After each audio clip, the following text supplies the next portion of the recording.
Shalom Israel, we don't come out week in, week out. As often as the Most High makes it possible for us to push this word, so He can use it to wake up the elect of His people. Before we start, we're going to give all glory, honor, and praises to Yahweh, Washem, Yahushai, Waha, Beka, Kadash. The doublers to the elders and apostles in Israel who will teach well, to the Akims of the Iris and Byways and those pushing this word in truth, sincerity, to the brothers and sisters in the truth. And as you can see from the title, it says the wicked is in character, though he tries to hide it. So, you know, Careful with the tears as well. yeah, because what it is, you know, I was watching a lesson from the elder, yeah, Shalom Don Israel. Right, man. Shalom, Rahaba. Shalom Don Israel.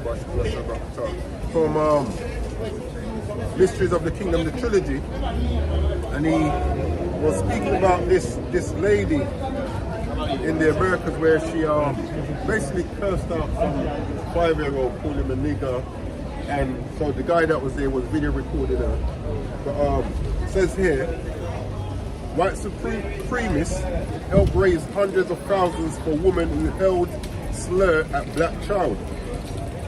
So it says, over the last week, white supremacists, anti-Semites and racists have been supporting a woman accused of calling a black child a racial slur by helping to coordinate a donation drive and raise hundreds of thousands of dollars. They have leveraged the fundraising campaign to spread hateful talking points and legitimize their ideas. Says the woman, identified in media reports as Shiloh Hendricks, was depicted in a video that began circulating on social media on April the 28th, 25, allegedly accosting a black 5-year-old, I think is a bit autistic, at a playground in Rochester, Minnesota. In the video, the man recording asked the woman if she called the child a nigger, and she responded by hurling the slur at the man recording as well. On May the 1st, 25, a crowdfunding campaign was created on GiveSendGo, a prominent facilitator of extremist crowdfunding, to raise funds for Hendricks. It is unclear who was, goes on to say, it is unclear who was authentically involved in creating the campaign, although several ex-users known to promote extremist and anti-black rhetoric have since claimed shared responsibility for coordinating the effort. Says they asserted that Hendricks will be the primary recipient of funds, and the Give Go Send campaign page indicates this is the case. It says the Give Send Go campaign immediately went viral on X, and the link to the page was mentioned over 25,000 times in the days that followed the circulation of the video. As of this writing, the campaign has received over 700,000 of its 1 million goal from over 26,500 donors, with many of the donation comments containing white supremacist, racist and anti-Semitic messages, names and denominations. Says the comments and donation names include a wide variety of racial slurs against black people, white supremacist and Nazi symbols, and calls for the killing or deportation of non-whites and Jews. Says soon the number of hateful comments balloons, and GiveSendGo disabled the ability to leave comments with donations, though the platform notably did not shut down the campaign itself. After comments were disabled, donors exploited the name field to continue to spread their hatred. It says a video showing a Minnesota woman in a playground last week openly admitting to using a racial slur against a black child has garnered millions of views. Says in the video, a man in Rochester City, roughly 90 miles, says confronts a woman for calling a 5-year-old boy the N-word.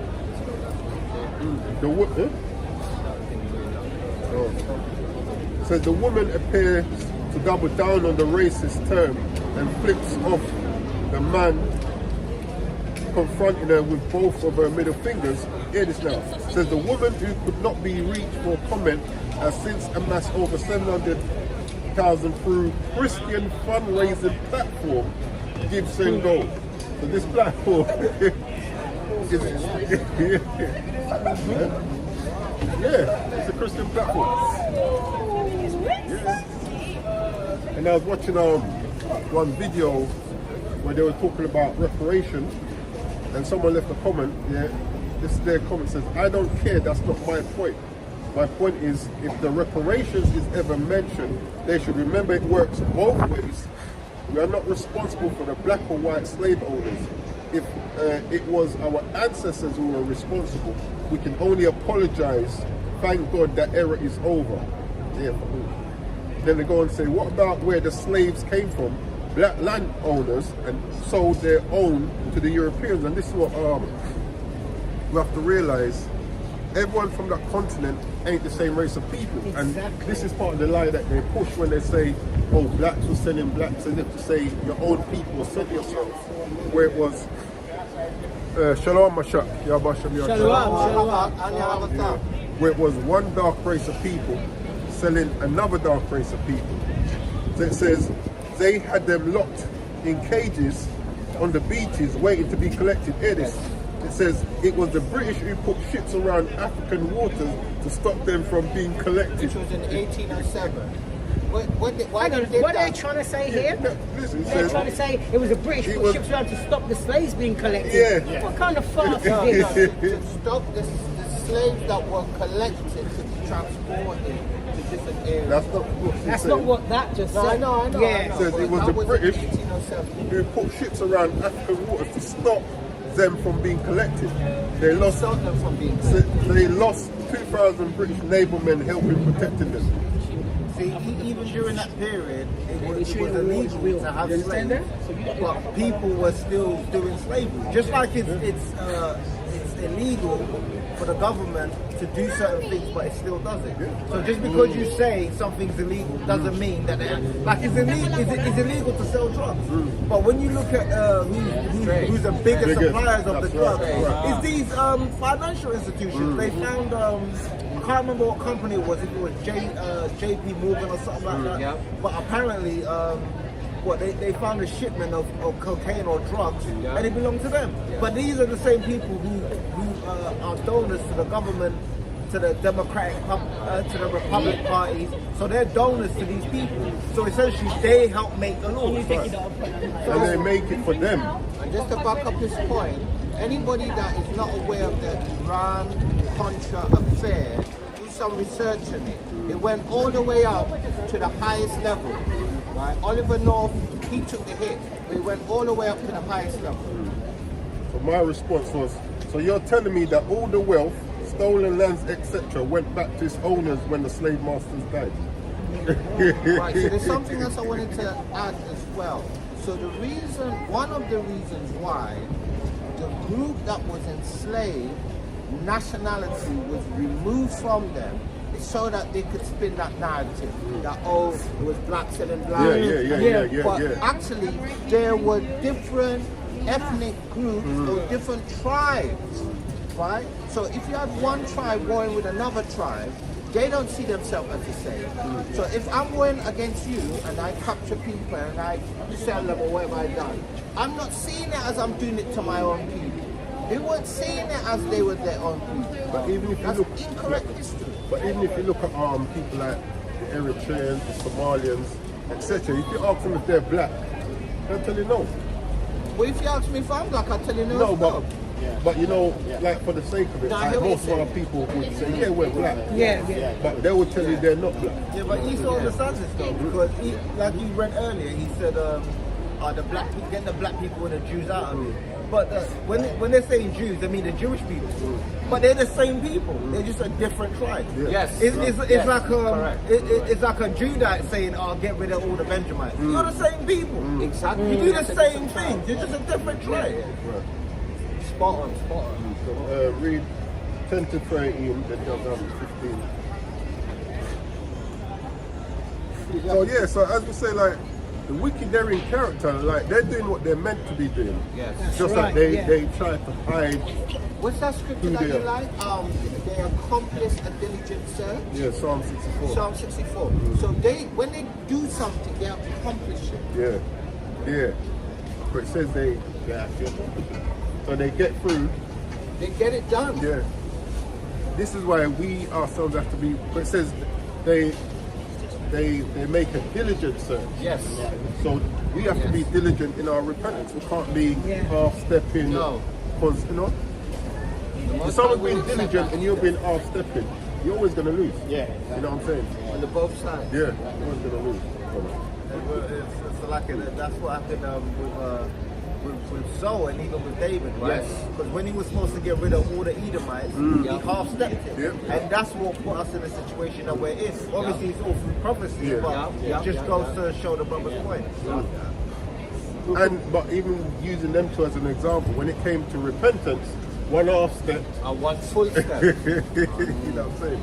Good. Whole chest. That's right. Because Ecclesiasticus chapter 12 verse 10. Never trust thine enemy. That's Yeah. good. And you know what, Salaka, and this is hard for our people to grasp this particular point. And to even acknowledge, yes, That we you even have enemies enemies. amongst us, Yeah. but then it's talk about Yeah. those. Yes, you have to be mindful of those amongst you, because they're the ones that end up they use to sell you out. But Yeah. who's the main, those outside? Ecclesiasticus chapter 12 verse 10. Never trust thine enemy. For like as iron rusteth, so is his Yeah, wickedness. so based on that, that means what? As much as they try to hide the characteristics of who they are, it will always show through at some point. Yep. Yeah. And there's someone get. I brought this from different. The thing about Revelation rust 12 as and well is that it increases. Yeah. It never stays Stay at that same. size, that's right. magnitude, it increases. So that means the wickedness is going to increase. Revelation 12 This is Revelation chapter 12 verse 12. Therefore rejoice, ye heavens, and ye that dwell in them. Woe to the inhabitants of the earth and of the sea, for the devil is come down unto you, having great wrath, because he knoweth that he has but a short time. Yeah, so, the reason why that rust is going to increase because time's running out. So it's going to show more and more as time goes on. And the thing about even metal, you can polish it and polish it and polish it, but as the moment you neglect it, rust comes through. But there's another video I want to Yeah. play. There's a video I want to play where this woman's chatting about, well, a couple of them, chatting about, how good colonization was and, you know what I'm saying? Good for who? Well, that's the question. This is what Esau says. He says, we didn't colonize you, we conquered you. You know what I mean?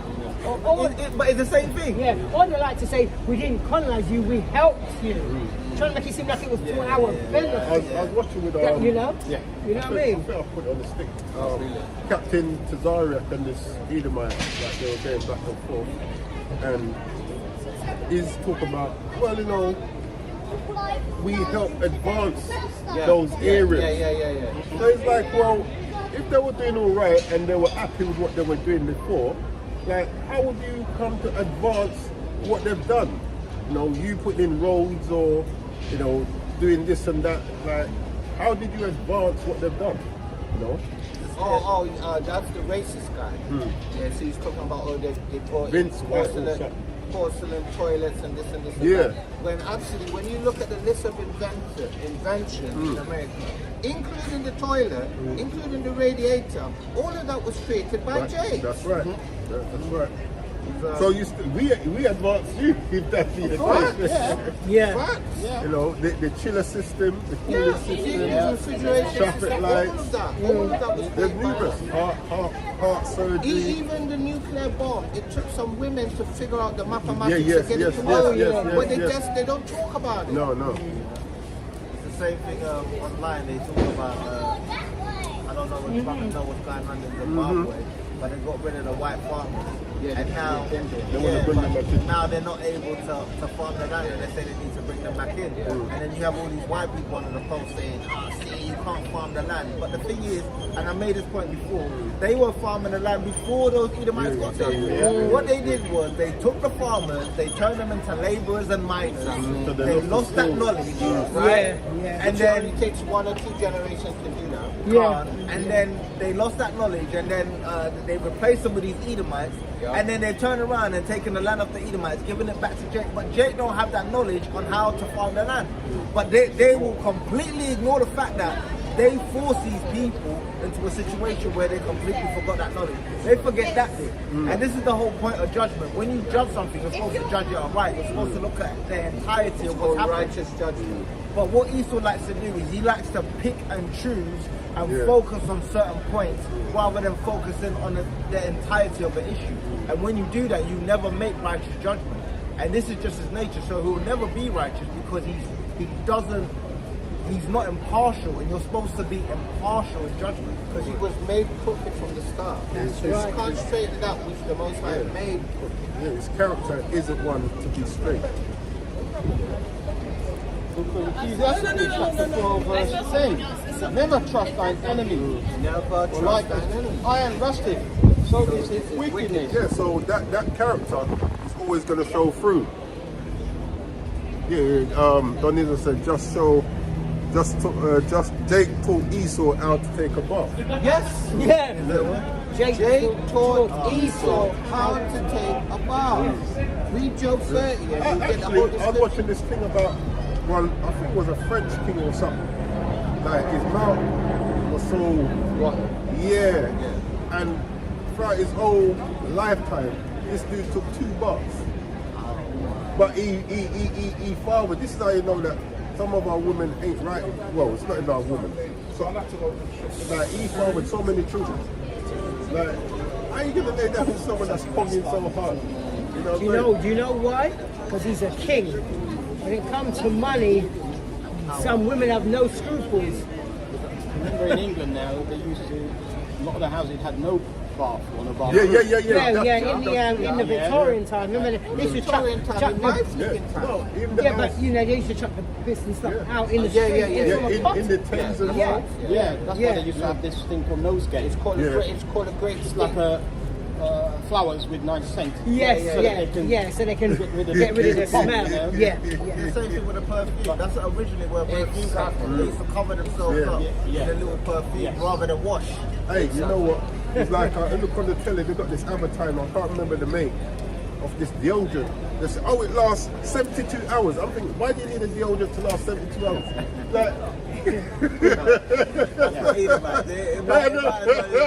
that's not for shit. It's for white people. I think they said also with the baths, they used to have the tin bath they bring in. Heat the water on the fire. But I think they said the father would go first. And then they all use the same water. The father should go last, not first. But the last one's still there. All of them still dirty apart from the first. Apart from the farmer would be the only one that had clean water. Everybody else behind. And Esau's a foul man. Well, that's what Job 30. You know what somebody told me the other day? They say they work at a company, right? And there was like a puddle in like one of the trucks. So the Esau's come over and he's like, oh, you should take that water, you should give it to Africa. Now this Jay, he been dealing with this passive aggressive Edomite for months. So he snapped at him. He was like, right, you know what, take it out, punch you up right now. And then they wanted to discipline him. You see what I mean? But he's like, this guy been making these passive aggressive comments to me. You know what I mean? So it's like they'll behave a certain way, and then when you react, they want to judge you for your reaction and completely ignore the action that caused the reaction. In the first place. Call it microaggression. Yeah. Oh no. Book of Ecclesiastes chapter 12 verse 11. Though he humble himself and go crouching, yet take good heed, and beware of him, and thou shalt be unto him as if thou a looking glass, and thou shalt know that his wrath have not been altogether wiped away. Basically, that wickedness has always been underneath the surface. And it will always be there. Yeah. Verse 13, set him not by thee, lest when he hath overthrown thee, you stand up in thy place. Neither let him sit at thy right hand, lest he seek to take thy seat. Right, chapter 15. And thou at the last remember my words, and be pricked therewith. Verse 15. Down to 18. Verse 15. For a while he will abide with thee, but if thou begin to fall, he will not tarry. So that kind of goes like what the brother was saying, where they're quick to make these comments, but then they'll overlook the fact of why you reacted in the first place. You know what I'm saying? Verse 16. An enemy speaketh sweetly with his lips, but in his heart he imagined how to overthrow thee into a pit. He will weep with his eyes, but if he find opportunity, he will not be satisfied with blood. Quick to throw you under the bus. This is the book of Hebrews, chapter 12. I'll say 16 and 17, verse 16. Lest there be any fornicator or profane person, as Ishashua, who for one morsel of meat sold his birthright. Here's the point here now. For ye know how that afterward, when he would have inherited the blessing, he was rejected. And really and truly, like, there's no real reason to do good. If you know that when you read the Zondervan, it says they're the only nation of the only neighbor of the Israelites who receive no mercy. So if you know there's not going to be no mercy for you, there's no real reason to overall have good in your heart. He would have inherited the blessing. He was rejected, for he found no place of repentance, though he sought it carefully with tears. And what does that do? That just makes you say, well, like, if I'm never going to win, then what's the point in playing fair? You know what I'm saying? So just read that line that you read before, just to type back in with the tears. Okay. Verse 16. An enemy speaketh sweetly with his lips, but in his heart he imagined how to throw thee into a pit. He will weep with his eyes, That's tears. but if he find opportunity, he will not be satisfied with blood. Yeah, because he knows there's no way of winning. So in other words, they've weaponized tears. Because why? They're dealing with a sociopath. A sociopath does not have feelings. So what they do at an early age is they mimic what people do.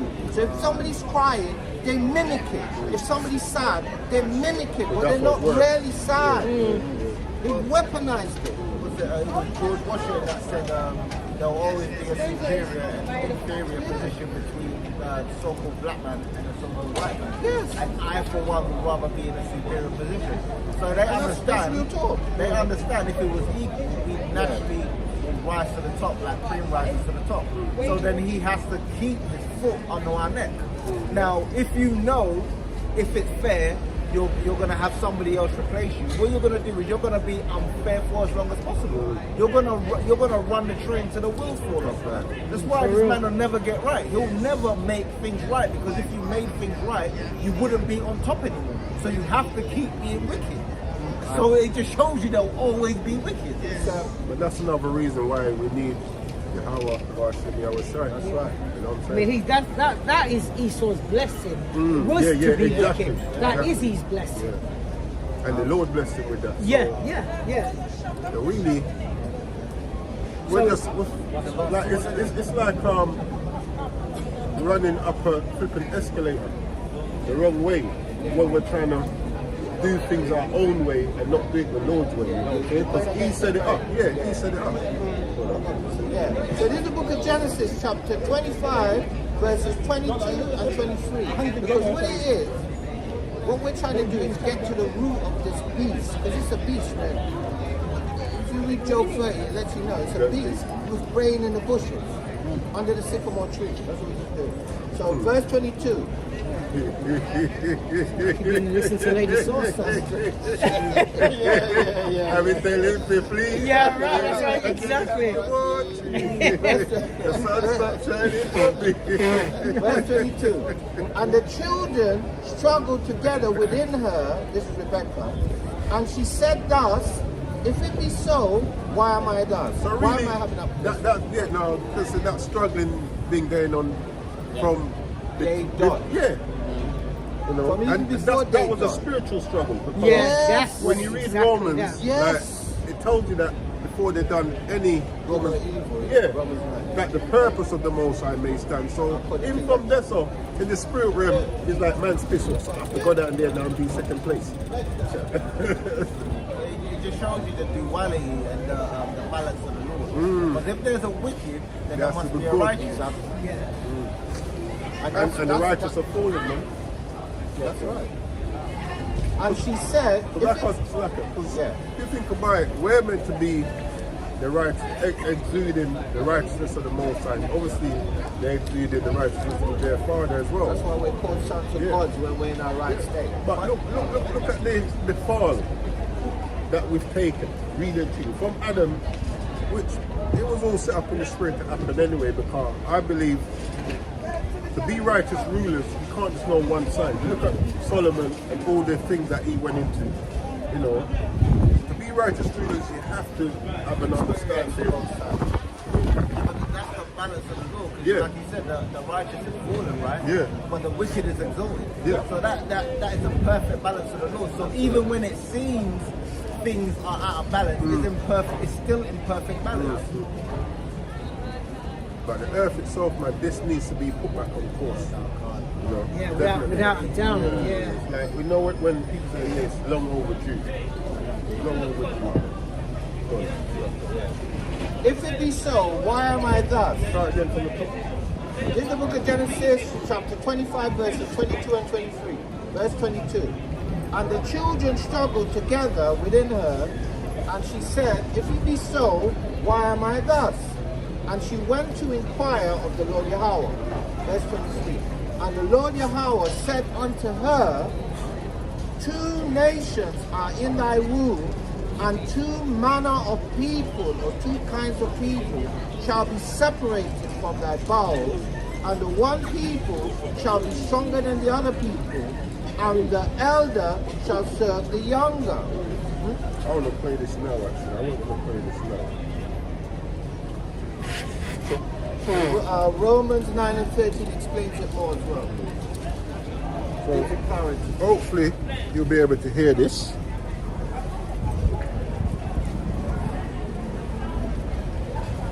This is We now have a generation that believes everything we did by colonising. It is true. They think everything about colonisation was wrong. It wasn't. There were some terrible things, and there were some good things to come out of it. And that is about properly acknowledging your past. Education. Yes, completely. Sanitation. Transportation. There was so much that we brought to communities. But that is... But you see, you're typical of what we're talking about. No, I'm saying that colonisation, the empire was wrong. It was wrong, full stop.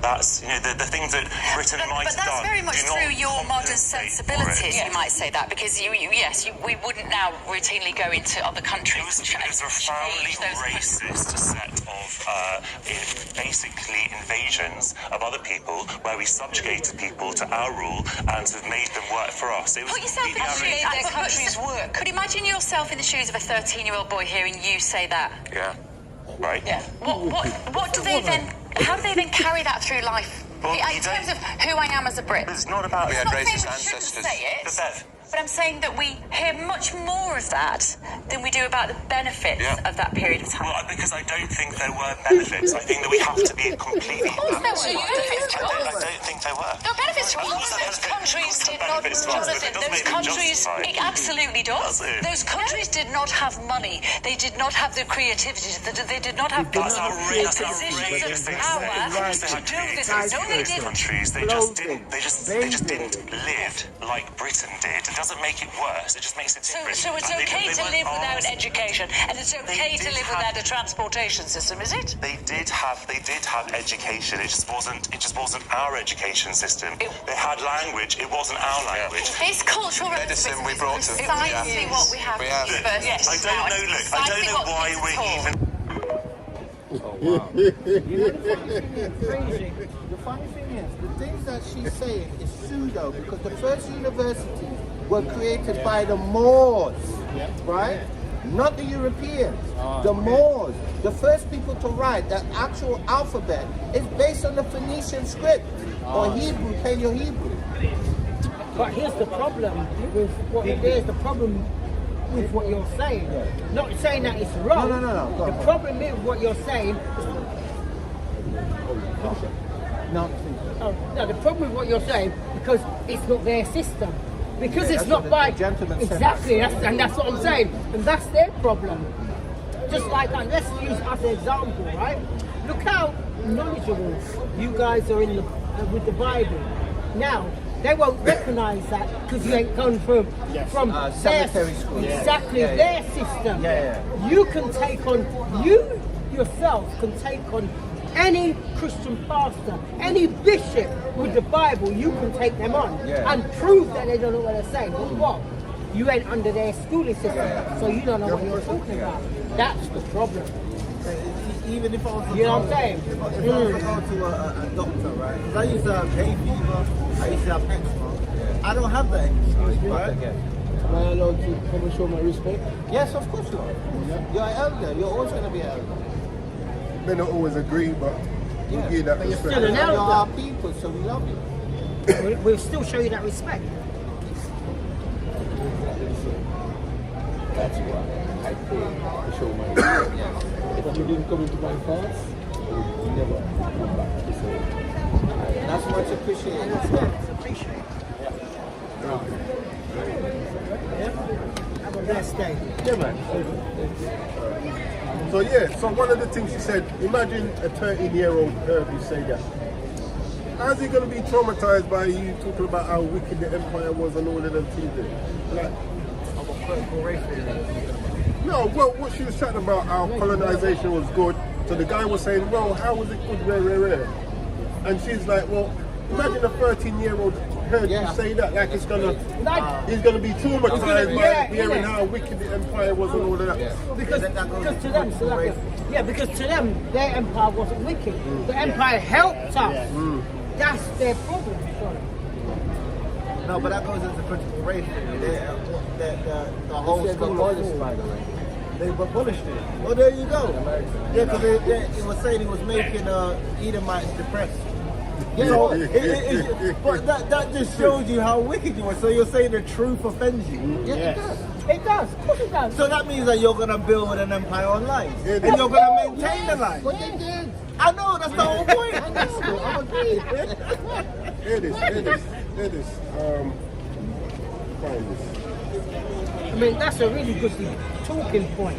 When you look at it from Slovakia, like the way how they see things, do you know, you have to wonder, like, what planet are they on? It's pervert. Like, No, they're on planet Esau. That's a film 1994. I just wanted to make this point, right? Because somebody told me a story of a Jake. I think she grew up in like the 1950s or something, or the 1960s or 70s, right? She used to go home and this Edomite girl would always trouble her when she went home. One day she was walking home and this Edomite girl was with her father. Her father pushed her into a thorn bush and he told her, if you get up, I'm going to kill you. So she stayed there for half an hour crying, right? She cried for half an hour. And then they finally let her go, right? After kicking her, putting her in the thorn bush, she went home crying. And she never told her dad. And the reason why she never told her dad, because she said if I told my dad would have gone and killed that man. And if he went and killed him, they wouldn't have looked at the fact that they abused that child every day after school for years, right? And the funny thing is, she said she saw this girl, same girl, years later, when she had grown up and developed. And she tried to say it to her. By the way, they don't develop. It's not hair. Let's just say her name's Juliet. So she see the Jake and she's like, oh, hey Juliet, You know what I mean? And she was like, oh, you try to say hello to me like you forget all the things that you done to me. She said she took her in her room there and she beat the brakes off her. And when she was beating the brakes off her, she said it never felt so good. But she said she never realized how weak these people were. Yeah, they are. You see what I mean? Even the scripture said one people shall be stronger than the other. Yeah, Genesis 25. But you need to behave like that when you're that weak. It's like a defense mechanism, man. That's what it is. You can't have a situation where things are fair because you will know you will naturally drop to the bottom. Remember, that's a natural station. The weak will say, I'm strong. Yeah. They are weak. Yeah. It's a persona. And by the way, I grew up in that same era that he was mentioning, and I could validate. So there's not no hearsay, because I'm not telling you what I went through, but what he's saying is correct. Now here it says, did you know the desire to escape slavery was once classified as a mental illness called drapetomania in 1851? Yes, it was. Black people were considered mentally ill for refusing to live in bondage. Yeah. That's why she had the idea that that it helps. Yeah. You know? Anyway. So it's Ecclesiasticus chapter 12 verse 17. And that's another reason why they don't like us, because now, you know, when the scripture speaks about truth shall flourish, it's flourishing through us. Because we're bringing out all these things, you know, our people, to try and get over certain things, the best way is to forget it, isn't it? But then there's certain things you shouldn't really forget. So for us to get over the trauma that we've been through, we try and forget. You see, the thing is, trying to forget is an escape mechanism, but it doesn't work because they have proven, scientists, it's called a cherry blossom test. The scientists have proven that trauma is passed down genetically. You can't forget it. It's in your genes now. So forget, that's like that's where the term cognitive dissonance comes in, because you're trying to forget in order to move on. But you can't move on, you become frozen, stuck in your pain. So that goes back to when Esau was bawling, bless me, Father, hey, you got another blessing? Yeah. And that trauma stuck with him that it passed out through the descendants. Yes. Well, remember the hatred. He didn't actually do that to Jacob, you know. But that hatred was so strong that the trauma of losing that blessing. It said it kept a perpetual hatred. Yeah. I just bring out one more piece because I'm still in 25. This is the book of Genesis chapter 25 verse 34. Then Jacob gave Esau bread and pottage of lentils, and he did eat and drink, and rose up and went his way. Thus Esau despised his birthright. Jump to chapter 27, 41. Read the book of Genesis chapter 27 and verse 41, and it reads, and Esau hated Jacob because of the blessing wherewith his father blessed him. And Esau said in his heart, the days of mourning for my father are at hand, then will I slay my brother Jacob. And that's what we're seeing now. Yep. Like the brother saying, that the trauma passes down. Yeah, they're still going through that traumatized feeling, even though some of them don't realize it or know why. It's true. It's in your genes. It's true, you know, because if you ask some of them, why do you hate black people so much? You know, they can't answer that question. I used to say to myself, because you know back then, you used to have the Teddy Boys and... Yeah, I remember them, the Teddy Boys, skinheads, all of them, all of them, bro. Why is it you could be coming home from the best night out, you see Jake and you just want to beat him up? You know? Do you know why the Notting Hill Carnival started? Because a brother that was living in Notting Hill, he went, I think he went and spent the weekend with his sister or something like that. And when he came back and he came out the train station, some guys jumped him and killed him. For no reason other than they saw him. So you're going to kill a man just because you see him? Stephen Lawrence. Fine example. This is Jeremiah 13 and 23. Can the Ethiopian change his skin? So can the wicked change his skin? His attitude? Or the leopard his spots? And I'm talking about the wicked, not just some of the wicked. The wicked. then may ye also do good that are accustomed to do evil. Yeah, so you'd have Jake trying to straighten what the Most High made crooked. That ain't gonna happen. Really, like, you know, it's like you got a spring. You straighten it out, what's going to happen? Once you let it go, It's good. Grab the slinky. Yeah, it's a and that- it's come yeah. up, it's cool. So That's what you're going to swim against the tide. yeah. Yeah, exactly. So that's what Jake is trying as to soon do. as you you know? kind of relax, it takes you back. Yeah. That's easy. And that's what Jake tries to do. Try to straighten something that the Lord made crooked, Rather only for than it to straighten bend back. yourself.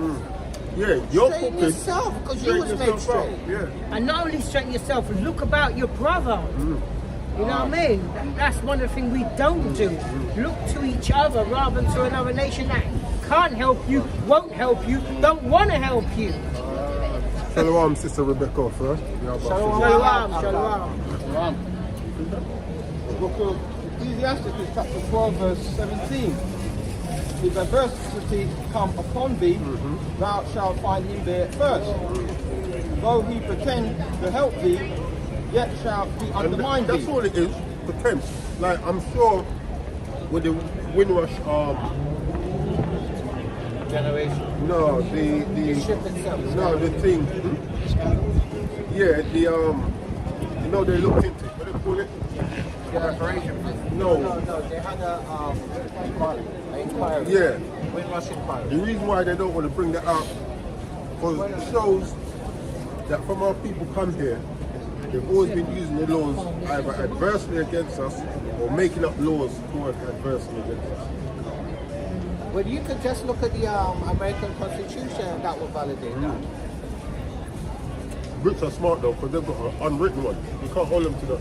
No, well, that's the reason why. Because they learn from other people's mistakes. And they say, look, if we write it out, a person can look at it and they can break it down. Well, if we make up as we go along, And you know what we say at Keep work? it to ourselves. Like at work we say, we've got a saying, if it's not written down, it didn't happen.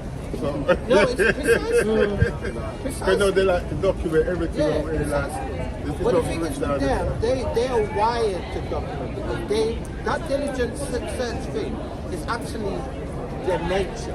That's the way they operate. So they're gonna write diaries, they're gonna write information, they're gonna write the names of the tribes where they got them from, and they're gonna write what they've done and they've documented. and that's some of the stuff that coming back to bite them now.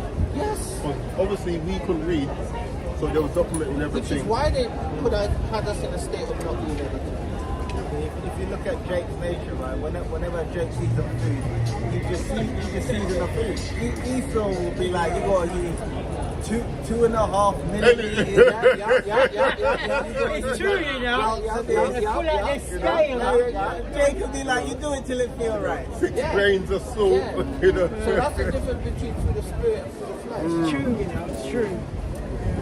I mean, I think But you're right about that. the Windrush scandal was dishonestly because people came from Commonwealth countries, and a lot of those countries they didn't have their passport. They didn't have a Jamaican or a Trinidad. They had a British passport. So a lot of the people, like my mum, came with a British passport. That's the point. Yeah, which means you were a British subject.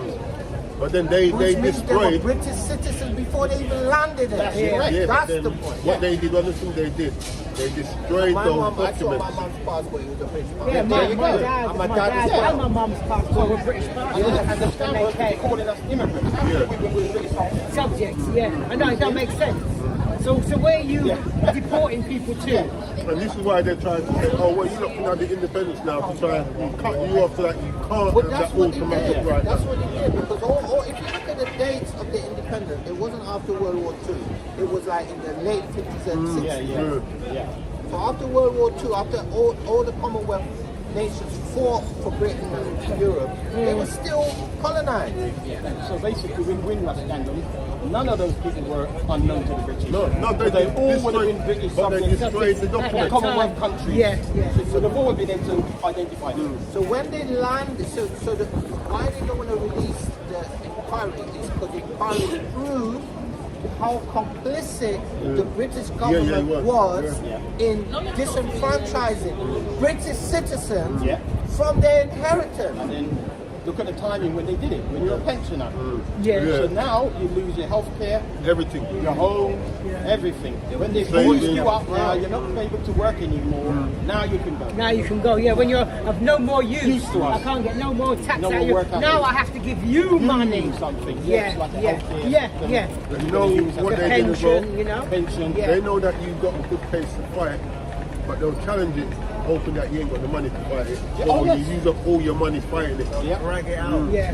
They done that with I was watching one thing the other day. It was a bunch of Jakes. I can't remember where they were from, but they were essentially farmers, right? And they were given this pesticide, right, to use on these bananas. But this pesticide was making them infertile. So the men and the women that come into contact with this pesticide became infertile. And they knew about this. They done the test, right? So they done this for a number of years, and women were realizing that group of people, weren't having children. So when they figured out it come from the pesticide, what they did was they come up with a class lawsuit. They said to stop using it. What's funny is it was in America, and it wasn't legal in America, but it was legal to do it in other groups of people. But that's exactly what it is. I found a book a couple of years ago and I brought that out. That's fine. They stretched out the lawsuit until these people started dying. They just stretched out. They just kept putting motion on motion on motion till these people died off. So they didn't want to be held accountable. And then when they did make the payment was so minuscule. It wasn't even worth the hassle. How you gonna stop somebody from being able to propagate themselves, to be able to give birth to children, which is, the Lord said, go forth and prosper. Being able to have children is a natural right. You took somebody's natural right away and you want to give them 13 grand for it. But that's what they were doing, taking away women's reproductive system without them knowing, by the way, without consent. They were taking out the wombs, they were giving them things in the water to prevent them from being fertile. Right? This is things that they've been doing, and this is proof who the wicked is, because you have to have wicked intentions to sit down and plan these things and execute them. Well, go back to your Psalm 64, to make a diligent search. Yes. And then they accomplish it. Let's never forget that bit. See, they already know what this stuff does. Even with vegetables, that's like a hormone disruptor. It's an endocrine disruptor. You're not supposed to eat that stuff. See all that fried chicken that Jake loves? All that fried, we love it too. But what they cook it in vegetable oil, and I think it's like it's a single bonded molecule. Yes. Right. And when you consume it after it's been fried, it's not stable. You understand? When it's a double molecule, it's stable even at high heat. You see what I mean? So when you eat all of that stuff, it disrupts your hormones. These people know this stuff, and they know Jake loves fried chicken. They know Jake loves fried stuff, so they push that stuff onto us. So what it actually does, it changes the composition of the meat, of the food that you're eating. So in other words, it turns the meat into a drug. And you think Esau don't know this? They turn it into crack, so it's crack chicken then. So at that point, if you know this, if it's scientifically if it's scientifically established that it actually hurts people's hormones and destroys people's hormones, what any righteous, reasonable people would do was they would make it illegal. They would take it off the shelves. They would remove any it. righteous. No, but you see, all the rhetorical questions or statements you're making have been answered by Acts' first statement, which is they were wicked and they were made wicked for the womb. So there is no righteousness in them. They ain't never going to be doing it. And they would never remove that. You know why? Because money. They're all about the greed. They're all about greed. Even money. Do you know what is the whole concept of money? The whole concept of money is how do I take something that you have when I don't have anything? Right? Now, The natural system No, is it's true. barter. Yeah. You have oil, I have gas. Yeah. You have wheat, I have corn. Yeah. We exchange. So we get That's the natural something, system. yeah. But I want what you have, but I ain't got nothing to give you. That's So an I IOU. create money, An IOU. an IOU, which I do owe you because I ain't got nothing and you Yeah. got everything. It's diabolical. I think that came about because they used to have bonds. Yes. So to stop the bonds them getting robbed, they created an IOU. No, well, basically, how the monetary system evolved was that you had gold or you had silver or you had precious items, So right? they The robbed them. problem is when you're selling the precious item, you now have to hire security. You now have to have metal coaches and all kind of weird things to secure this thing from Robin Hood and them, which most probably through the spirit was me, Robin Hood, There's the other Hood. bandit. Right? Good t-shirt, man. But over time, it got to the point where it became too costly and too expensive. So what they did, rather than move the precious thing here and there, they put it in a vault, a secured vault, and then the transfer of the wealth, the paper meaning I got 10 pounds of gold, I would hand you that. Then you received that. And then over time, they realized that the gold was never being transferred, just the note. So then they sold the gold. The gold's not there anymore. And then they just let them transfer the note because carry on. Remember they the would notes, never take in the the gold. notes used to be like back in the day, like get say a pound note. It used to be I promise silver. to pay the bearer It was £1 silver £1 or gold. or You £1 say on there. Now it's just I Promise to pay the Yeah, bearer the £10 sum of, yeah, the £10. sum of £10. But and what £10 is of what? of Could be what? £10 of air, £10 of nothing, £10 of cough up in your face. But Esau has these sayings, right, where he says the path to hell is paved with good intentions. It is. So he knows, It's a statement of fact. even when he does something good, he like his the end goal is to take you somewhere negative, even when it starts off as something good, because he's just wicked. So even when he tries to do something good, it will invariably turn wicked. And Because if something is crooked, it cannot be made straight.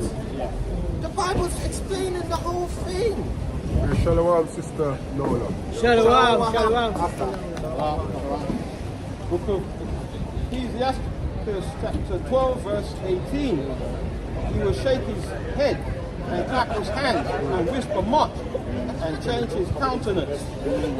The good actors, the best actors, believe it or not, are the Edomites. Because they're sociopaths. So they mimic. So they will come, they will go. Alright, Leonardo DiCaprio. Did you see what was the movie you did? Is it Blood Diamond? Oh yes, Did you yes. see my guy Yeah. talking South African, bro? I know, I was know. like, what the hell? My guy went to South Africa and studied them. And he talked it good, like Bro, proper. off the chain. Yeah. They could act their ass off it. Do you know one thing about acting, right? Because for you to be a good actor, the best actors are method actors. Yes. So they stay in character even when the camera's not on. Yes. And the thing about Esau, he's a method actor. So he behaves a way to the point where he starts believing his own lies. See, he actually starts believing that he is the righteous on the earth, even though somewhere deep down They know. you understand? They know, But they believe they are, and that shows you the level of dysfunction and mental illness that you have. That you know you're wicked, but you still believe you're righteous. Even when you look at these KKK people, they really believe that they did us a favor, even though they know they didn't. Which is the same thing that I was bringing out earlier on with the FundMe thing, the GoFundMe Yeah. thing. Because it was the KKK now are known as our racist groups or far right, or it's the same KKK people. And they were funding the girl. Of course. They're funding her because Yeah, because they'll promote it.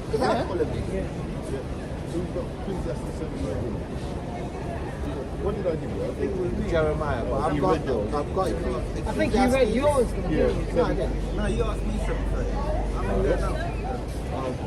I've got the Jeremiah. No, he read it. This is Ecclesiastes 7, and 13.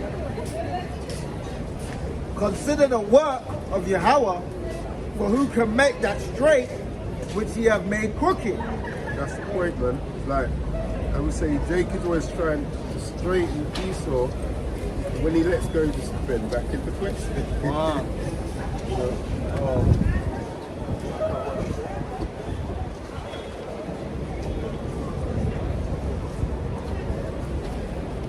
Book of Malachi, chapter 1 and verse 4, and it reads, whereas Edom saith, we are impoverished, but we will return and build the desolate. Sorry, we will return and build desolate places. Thus saith the other one, Yahweh of hosts, they shall build, but I will throw down. That's right. They shall call them the says, border of it wickedness. says them, plural. And the people against whom the other one, Yahweh, have inclination forever. And when you look at, when you look at some of the inventions that Esau put in place to torture Jake, things like the pear, you know, they'll put that in your mouth, widen it till it busts, or put it inside the man or the woman, widen it till it causes eruptions. Like, how do you think of some of these things? It's like, you have to have a really perverted mind to come up with some of these inventions. You know what I'm saying? Just a perverted mind, but also a perverted spirit. Yeah. So like the spirit, this reminds me of something that somebody said. They were sick, right, and they've gone to the doctor, and the doctor can't figure out what was wrong with them, and they done all kinds of tests on him. They gave the man a prostate exam, all kind of madness, but they could not figure out what was wrong with him. In the end, he had to go to his mother, and his mother took him to a medicine. So, what do you believe in? I think the most important thing I believe in is God's word. That's how I feel that can't change. Everything else is debatable. Everything else can change. But my belief in God is cannot be. What about Jesus? Believe in him? So here's the thing. I believe in Jesus because I grew up with the Bible. There are some things that I question, but I also think that that's based on the white premise. Well, what do you question? Like, His race. oh, well, we know what his race is. The Bible shows you his race. Yeah, but if you listen, I went as a child. I went to a Church of England school, so the race isn't questioned. It's white. Yeah, I understand The that. church was white. Yeah, we understand that. In my life now as an adult, that's not the case. So what if we said to you he only came and died for one group of people? What would you say? Even if those people were us, it doesn't seem equal. Why? And so it's because I feel like what God represents is all of us. So is there equality in the Bible for everyone? No. Throughout the Bible, there's areas where there isn't equality. So does God have a chosen people? What the Jewish say it's them. Well, it's not them, but does he have Agreed, yeah. he has a It's chosen people, right? Does the Bible teach he has a chosen people? Kind of, in some ways, yeah. Not kind of. And yes. well, yes, those who So believe. then, let me read something. Deuteronomy 7:6. Yeah. Look at book of Deuteronomy chapter 7 But and this is verse written 6. to the chosen people. It's just the normal Bible. Yeah, which by the way, those King chosen James. people are King us. James, thank you. Yeah? Which we can prove with the Bible. That we're those people. For thou art an holy people unto the Lord thy But God. holy means set apart. So when he created everyone, he looked at us and said, I want you to myself. The Lord thy God hath chosen thee to be a special people unto himself, above all people that are upon the face of the earth. Is that equality? No, And that's the that's thing. particular. So what it is, what religion teaches is a doctrine based upon things in the Bible, but not what the Bible actually teaches. And the Bible is not a universal book. It's records of a specific group of people which religion is used to make it universal. So someone grabbed in Matthew 15, but this is what Christ said. He was speaking to a woman of another nation. This is Matthew chapter 15 and verse 24, and it reads, But he answered and said, I am not sent. So who sent Christ? You sent him. Well, they understand it was God. Yeah. So who that then? But he answered and said, I am not sent, but unto the lost sheep of the house of Israel. So if you're sent unto the lost sheep of the house of Israel, you need to know who these people are today. Yeah? And the Bible calls them lost. So the way we can identify who they are is through prophecy. Yeah? So someone gets Deuteronomy 5 and 6 and someone gets Deuteronomy 28. Let me put this on the side. 5 and 6. So you understand the account of when Moses delivered the Israelites out of Egypt? So when they were in the wilderness, this is what God said. This is the book of Deuteronomy, chapter 5, and verse 6. I am the Lord thy God, which brought thee out of the land of Egypt from the house of bondage. So he's referring Egypt to bondage. So in the wilderness, they went into a binding covenant. And there's two parts. The first part is keep his commandments, and you put you above all nations, not equal to, above them. The second part is this 15. This is verse 15 of Deuteronomy chapter 28. But it shall come to pass, if thou wilt not hearken unto the voice of the Lord thy God, to observe to do all his commandments and his statutes, which I command thee this day, that all these curses shall come upon thee and overtake thee. 45. Verse 45 of the same chapter, and it reads, Moreover, all these curses shall come upon thee, and shall pursue thee, and overtake thee, till thou be destroyed, because thou hearkenest not unto the voice of the Lord thy God, to keep his commandments and his statutes, which he commanded thee. Verse 46, and they shall be upon thee. These curses are going to be upon you. For a sign. Now what's one of the purposes of a sign? If I said meet me in Britain outside like a pound plus shop, are you going to know it's like a pound shop? It identifies it. It says these curses are going to be upon these people as a sign identifying them. And for a wonder. So this part, where are they? In the wilderness? Yeah.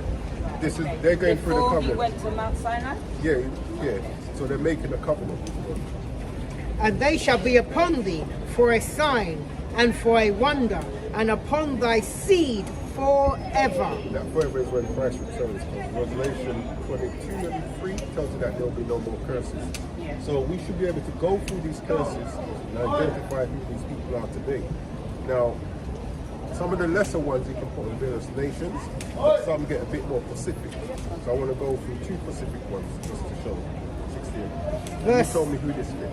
Verse 68. So for breaking the commandments, Deuteronomy 28 verse 68.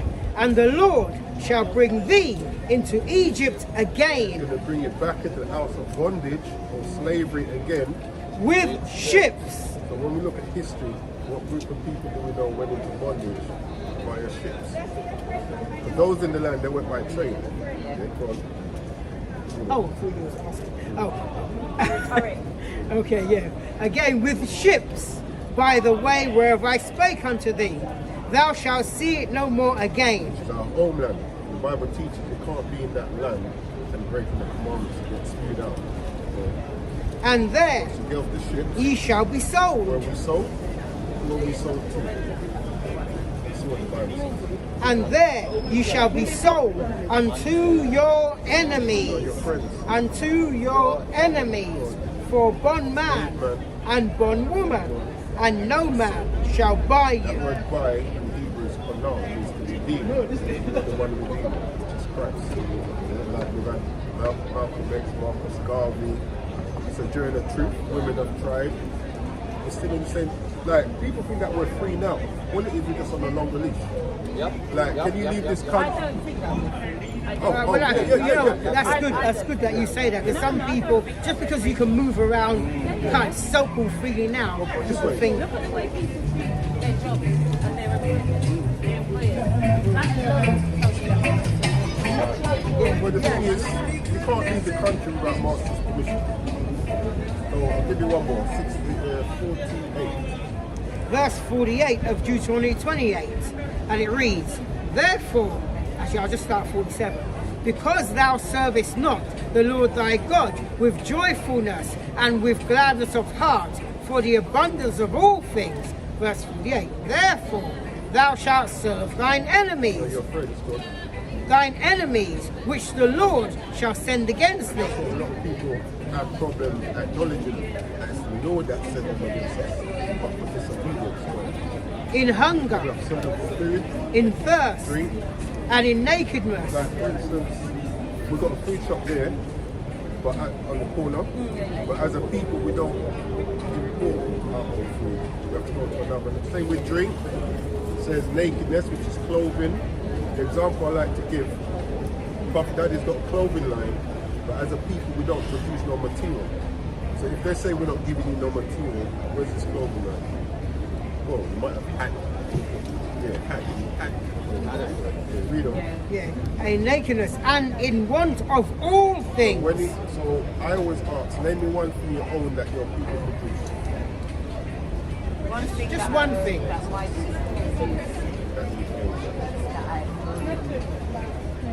Everyone we ask that, that's the response we always get. So who does this look like it's fitting so far? It does look like it fits us. Can I say something? I have to stop. Well, I want to say this.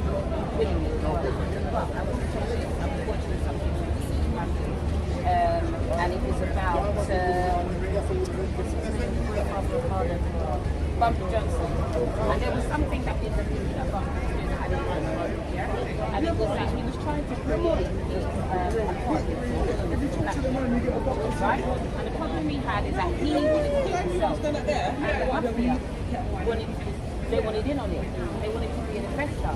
Because he was doing it for that money, he didn't want to have anything to do with it. But you know what they did?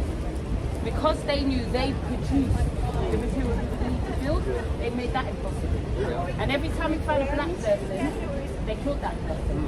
And I laughed and smiled to myself. I said, oh my God, this is exactly what they do. Because otherwise, you couldn't build it. If we can't invest, you can't build. We're making sure you can't get the material. You can't get concrete. So when you're saying this, it does make perfect sense, and I happen to know that's not the only area. It's just that it's something most recently I was watching, and it's synonymous with it. So if we're going through this then, the breaking this covenant, the commandments, what do you think we should be doing? Generating our own going back home. That won't help either. Keep God's commandments. That's because remember, if we're going through this because of breaking it, Well, it's not even that. When we say some of us, a lot of us are keeping commandments that are in line with the laws of the land. Like for instance, if I said to you, do you eat prawns? You told me. I do. Now, can we eat prawns? Does the law allow us to eat prawns? So let's see. when he says the laws, he means the laws of God, not the laws of the so land. the other I think thing. you kind of misunderstood. I realised how you answered. If he'd how have you- said pork, I know that we're not supposed to according to the Bible. And I don't eat pork. What about But prawns? I do eat prawns, though, but I don't know that in the Bible. Okay, or good. what's said about it. If I'm honest. So this is why I We're say gonna- the reason why we break a lot of them is we're not taught them. know them. Yeah.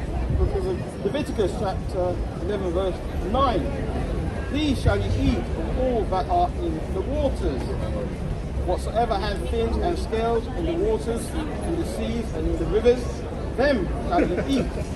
And all that have not fins and scales in the seas and in the rivers, all that move in the waters, and of any living thing which is in the waters, they shall be an abomination unto you. So one of the things that we do, so because we break that law, listen to this. This is one of the verses. Deuteronomy, Deuteronomy 28 verse 49, and it reads, the Lord, you sure it's 49 what?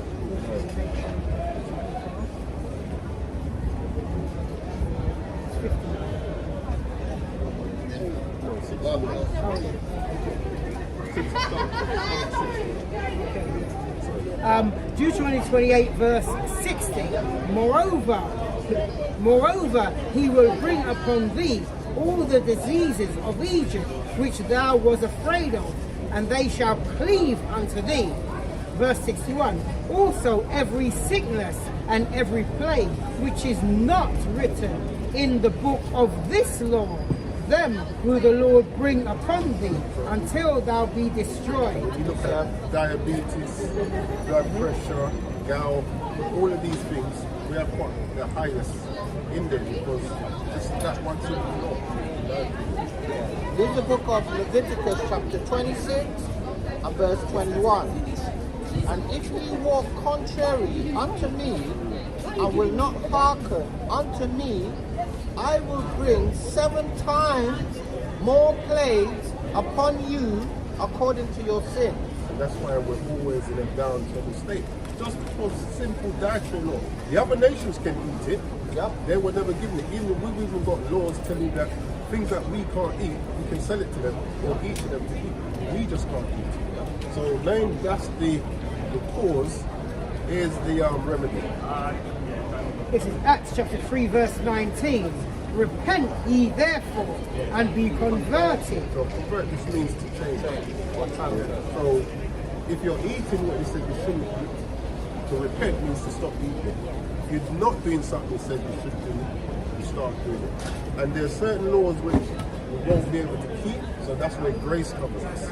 But there are a number of laws which we can keep. And once we're made aware, because it will show mercy if you're trying to do good but not according to knowledge.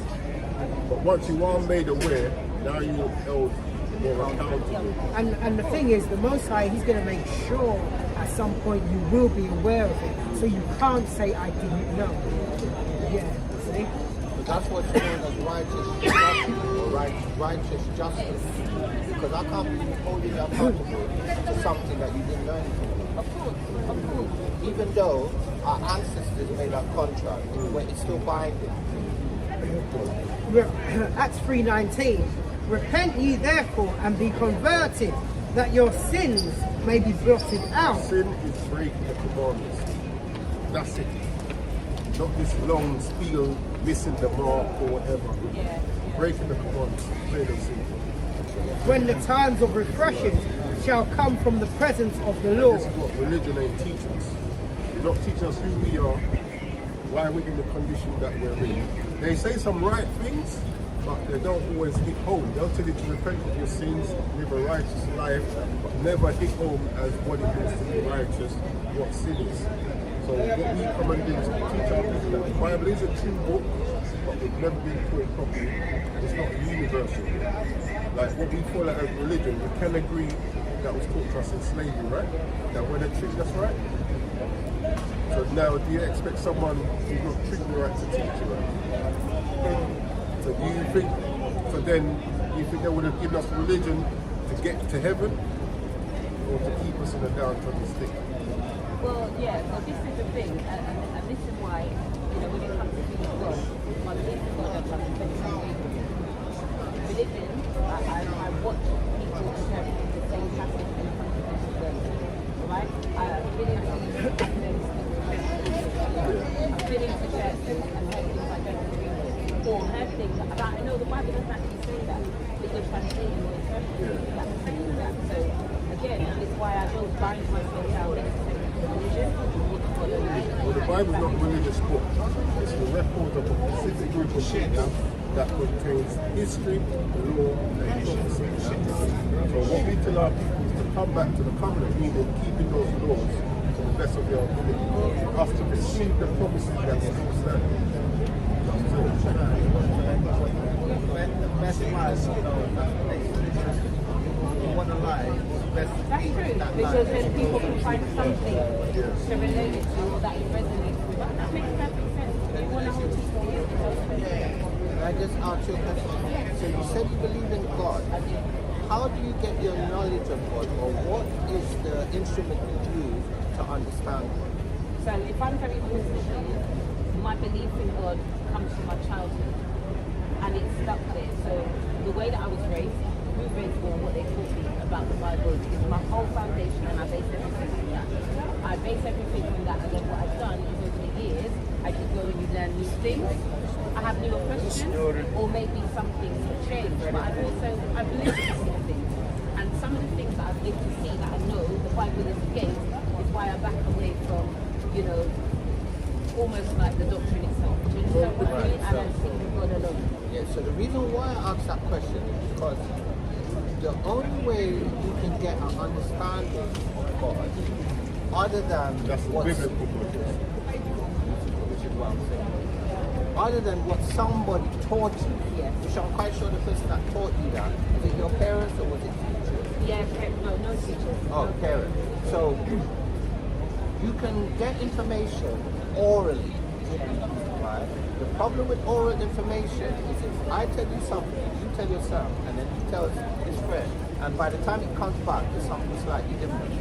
Now, here's what I will say. So, growing up, it was very much church, but then one of my aunties in particular, she was a Jehovah's Witness. That particular auntie sat down with me all the time, read me that Bible, she taught me the Bible. A lot of what I know, and I talk about it all the time with my Sunday school, a lot of what she taught me, I know because we sat down and she showed it to me. Does that make sense? So it wasn't so much, you know, I didn't learn half as much when I attended church as I did just listening. What I would say though, some of the things that we've been taught, because I grew up in the church, it's still based on a foundation coming from those that had no good intention in the first place. Yeah, so the whole reason why I asked you the question is, I don't want to direct you to a point. I want you to direct yourself to the point. We're at that point now. So now the point is, to get the information of the God of the Bible, you have to read the Bible. The problem is, you have to be taught how to understand it, because the Bible was written for us, by us. So the same way, you might have a code language with your son, so you may say certain things, and he alone in the whole room will understand what you're saying. That's how this was written. So number one, the priests were the ones back in the day that were writing the scriptures, and they had a way that they understood things. The heads of the house, which would be the dad, he would be the one that would instruct the family structure. That's been decimated as a result of slavery. So now, certain men, the Most High has put spirit on certain men to come and reteach our people. That's why we're here, to reteach our people. So now, I'm out. So this is, well, the Bible actually tells you how to understand that, how to get the understanding, but our people are taught that. This is Psalms 111 verse 10, and it reads, "The fear of the Lord is the beginning of wisdom. A good understanding have all they that do his commandments. His praise endureth." So the Lord will give you a certain wisdom to come in, but to get more knowledge, you have to be obedient. If you're not obedient, and like I said, the church don't teach us the laws of God. So, and what they are teaching is what was forced on our foreparents. Actually, get Yeah, what they're teaching is out of this. You ever heard of Because that? this was put together for the Pacific teaching of bringing slaves into Christianity. Can I be a nuisance? Listen, I meant to do this earlier, Of course but it can I be a didn't want to nuisance. be offensive. No, it's not specific, it's specific. I mean, Oh. my students do this all the time. Versus Right? teeth, My this is kids teeth. feel that and abuse it. Yeah, that's my experience. It's my teeth. Yeah, we all got bad teeth. It's specific. Yeah. Sorry. No, And I know you was wondering why I hadn't said it already, or you know, you're tuned out. I thought they were actually saying. They are saying Pacific, but it's not Pacific, babe. You should know that too. It's specific, yeah. SPE, I mean Pacific. So, with this now, Genesis has how many chapters? And this you get Leviticus, which is laws, which our people are in the condition for breaking. This book contains how many chapters?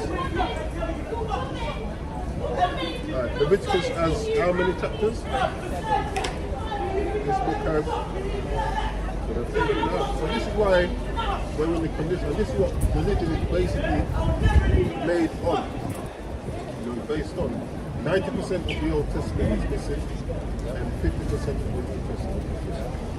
So what we teach our people is to come back to who we are as a people, which is Israelites, which we can prove through prophecy and history. I'll give you about two prophecies. That we can receive the truth. what I want to say as well, because one thing about Christianity, it was devised by the Romans. Christianity came through the Romans. There was no Christianity before the Romans came into power. And their point was, obviously, to make sure you never come back to serving the Most High. Because if you ever did, rulership position would change. And they couldn't have that. And that's what we're seeing now. So they gave us, like, it's like you say, you read that, I this is the literally history. was just reading that, and I was thinking to myself, I do know that. How did you get this straight? Because, like, I mean, you got to understand, if I'm conquering you and I want to oppress you, am I going to give you the tools to get out of oppression? Definitely not. Exactly. No, there's So, no you know, side. That's yeah, not exactly. Definitely. But the thing is, it's kind of hard to teach our people that's in church Yeah. this, because Christ said you have to be born again. To be born again, I'd rather use an analogy in one of his lessons. You've got a cup that's full, and the water's dirty. To put clean water in there, you can't pour water on top of it. You have to empty it out. And that's what we have to do. When we come back to learning what we're teaching, you have to negate everything that you was taught prior to learning. And it's kind of hard for us to acknowledge that Christ only came and died for one group of people. But We always claim it for other people except for our own people. when you think about it, if we're the ones that's going through these curses, why would Christ come and die for a group of people that wasn't even held accountable for keeping the laws? You know, another way to look at it is, why would Christ die for a people that don't need to be saved? Same. Because they're living the best life. And they're in rulership. Yeah. And they're the ones making all the laws. They're the ones controlling the food supply, the water supply, the electric. Because if you don't pay your bill, they cut it off. You don't pay your water bill, boom. Go to turn on that tap, no water. So, you know, if you want to learn more, or know more, I should say, so Take a channel picture of there. the sign, so you'll be able to, I will do. yeah. It's been interesting. Thank you very much. Thanks for listening. But Oh, I like to know stuff. always read the Bible with the understanding that it's speaking about you and your people.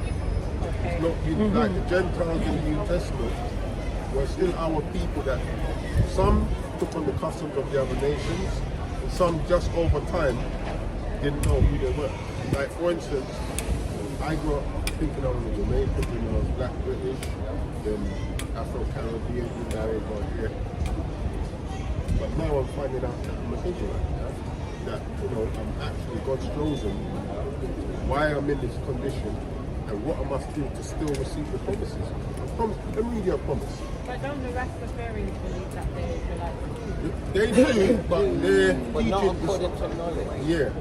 Because it's not entirely focused on this. It's more focused on the Ethiopian Orthodox, whatever attachment they have to Ethiopia. So it's skewed. And a lot of mysticism is skewed into it. What was the name of the guy that But I want to read you one of the promises that is still obtainable as long as we come back to the covenant. Okay. Isaiah 60 and verse 10. And the sons of the strangers shall build up thy walls. Go to 40, chapter 40. Isaiah 60. No, chapter 14. Isaiah. We'll give you a different. Isaiah chapter 14 and verse 1. For the Lord will have mercy on Jacob and will yet choose So as Israel long as we repent, He will still have mercy upon us, and we're still His chosen people. and set them in their own land. But one of the curses is that we'll be kicked out and be in other people's lands. So, And the strangers other nations, shall be joined with them, and they shall cleave to the house of it's Jacob. like how we have to go to them for everything, they're going to come to us for everything. Verse 2. And the people shall take them and bring them to their place, and the house of Israel shall possess them. Now, is that your bag? Yeah, is that your bag? It's not a trick question. So, I thought it was. I know that. It belongs to me. yeah. So you possess that bag, right? So let's read that again. Let's see what we're going to do. And the people shall take them and bring them to their place, and the house of Israel shall possess them These strangers, we're going to possess them. in the land of the Lord, for servants and handmaids, and they shall take them captives, whose captives they were. Teaching you that in church. And they shall rule over their oppressors. And it shall come to pass in the day that the Lord shall give thee rest. So that's how we're going to get rest. By coming back to this covenant that the Lord can put us back. He's the one that sent it against us. So us marching up and down talking about Black Lives Matter, hands up, don't shoot, that's a waste of time. It's got us nowhere because it's the Lord that sent it against us. He's the one that's going to put us back in the right position. And it shall come to pass in the day that the Lord shall give thee rest from thy sorrow and from thy fear and from the hard bondage wherein thou was made to serve. Let's see if any of let's see if it's Isaiah 60 and verse 10, and it reads, and the sons of the strangers shall build up thy walls. Because who built up this kingdom? The Bible teaches when Christ comes back, there's going to be a lot of destruction. So if this is our kingdom, do you think we're going to be building it? Who was the workforce that built up this kingdom? Exactly. So built on the back of slaves. Yeah. So then, if this is going to be our kingdom, when our big brother comes, he's going to destroy it. Who do you think is going to be the workforce? And the sons of strangers shall build up thy walls, and their kings shall minister unto thee. When they're scholars, it weren't just the nobilities as well. For in my wrath I smote thee, but in my favor have I had mercy on thee. Therefore, verse 11, therefore thy gates shall be open continually, and they shall not be shut day nor night, that men may bring unto thee the forces of the Gentiles. Forces is referring to their wealth. They took everything from us. So you're going to come back. And that their kings may be brought. For the nation and kingdom that will not serve thee shall perish. Yea, those nations shall be utterly wasted. Does that sound optional? The sons also of them that afflicted thee shall come bending unto thee with all bending. The sons also of them that afflicted thee shall come bending unto thee, and all they that despise thee shall bow themselves down at the soles of thy feet, and they shall call thee the city of the Lord, the Zion of the Holy One of Israel. Does that sound like Christ is going to come for everybody? Notice it didn't say and all believers. It said exactly. Because some people try to say, oh, if you believe in Christ, it's like, no. It's the Israelites. If your name's not down, you're not coming in. This is what we're trying to teach our people now. Come back to the covenant. Because the promises and the blessings still stand. And if you don't, there's worse judgment to come. There's worse judgment. We've already been through enough. Why would you want to go through more? The Bible lets you know that these nations is going to get double judgment, just like how we've already had a double judgment. So why would you go through double and then get another double being punished with them? It don't make no sense. But we just have to come back and learn the Bible, how we're meant to. Is it your last question? Yeah, last question. Does that sound fair to you? Does that sound like a God of balance? Well, here's the thing. For someone like me, it sounds like balance only because I think it's simple.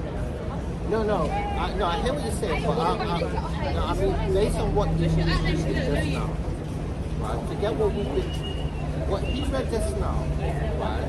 Where he said the sons of the strangers shall bow down and worship. The sons didn't do us anything; their parents did, but that debt is passed on to them. That's right. So that's why I was asking in that context. Does it sound balanced? Does it sound fair? Well, it's not. But you know why the sins of the fathers? You know why the sins of the fathers follow the child? Because the child is still continuing in the sins of the father. Yes. So people, when we ask for reparations, you hear things like, well, I weren't a slave master, where. But my thing is this.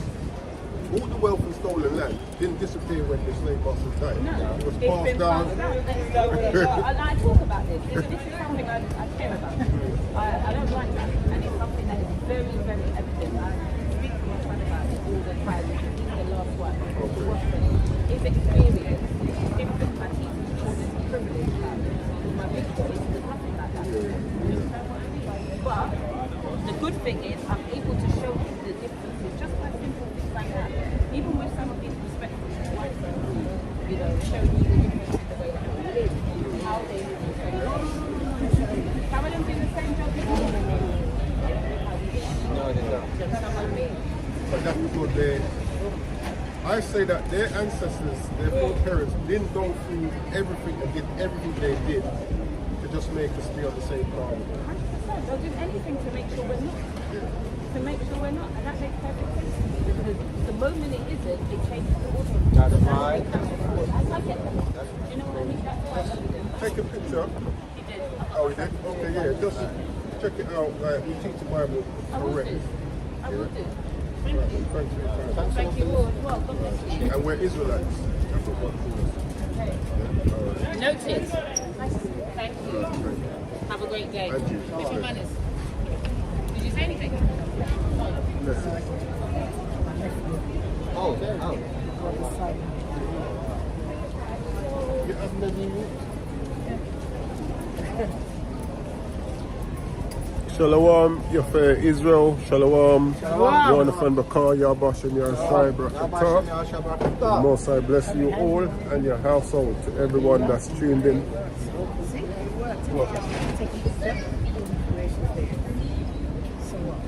He doesn't want to give credit where he's doing it. Yeah, I want to pay cash. No, I can work. I can work with that. I can work with that. What was we reading? Who was reading? I don't even know. Alright, you got Malachi. Alright, Revelation 6. Yeah, because you read Malachi. Yeah, Revelation 6, 8 and 9. Book of Revelation chapter 6 verse 8. And I looked and behold, And you know what's nice? There's nothing more than teaching our people the Bible and they get it. Yeah, You know what I'm saying? And you know what? And sometimes, Even the recompense part. no, Yeah, I know. That's what I was to get from it. But I was going to say, sometimes even if they don't agree, Yeah, but they but at least you can understand, reason. right? And then you can do your own diligent search. Yeah. And accomplish it, please. Revelation chapter 6 verse 8. And I looked and behold a pale horse. And his name that sat on him was Death, and Hell followed with him. And power was given unto them over the fourth part of the earth to kill with sword. Yeah, and that goes back to Esau's blessing, because that's his blessing, man, to live by the sword. Like everywhere it says death and hell, like this is the trail, you know, like you see the plane and you see the thing behind it. Yeah. Yeah, it's true. That's what kind of trail Esau Yeah, there was leave a trail behind you. Just follow the trail. You know, that was that song, Follow the Yellow Brick Road. Follow the bodies, the destruction, you know, the famine. desolation. Yeah, just follow the desolation. You'll find Esau at the other end. Hey, even with that as well. It's deep enough. Yeah. Because you hear this big booming voice, you see this little Muppet come from behind the curtain. They showed the same thing in Iron Man as well. With the Mandarin. Same concept. Revelation chapter 6 verse 8. And I looked and behold a pale horse. And his name that sat on him was Death, and Hell followed with him. And power was given. Esau. Power was given unto them over the fourth part of the earth to kill with sword and with hunger and with death. Ain't that what we're seeing all over the place? Yeah. Because really and truly, I think I said the richest, I think amongst the 10 richest people on the earth, they could eliminate world poverty. just giving a percentage of what they've got. That, imagine you got money that you could never spend in your lifetime. And then it's just sitting there earning so much money on top of it. Can't spend it. Yeah. You can just live off the interest.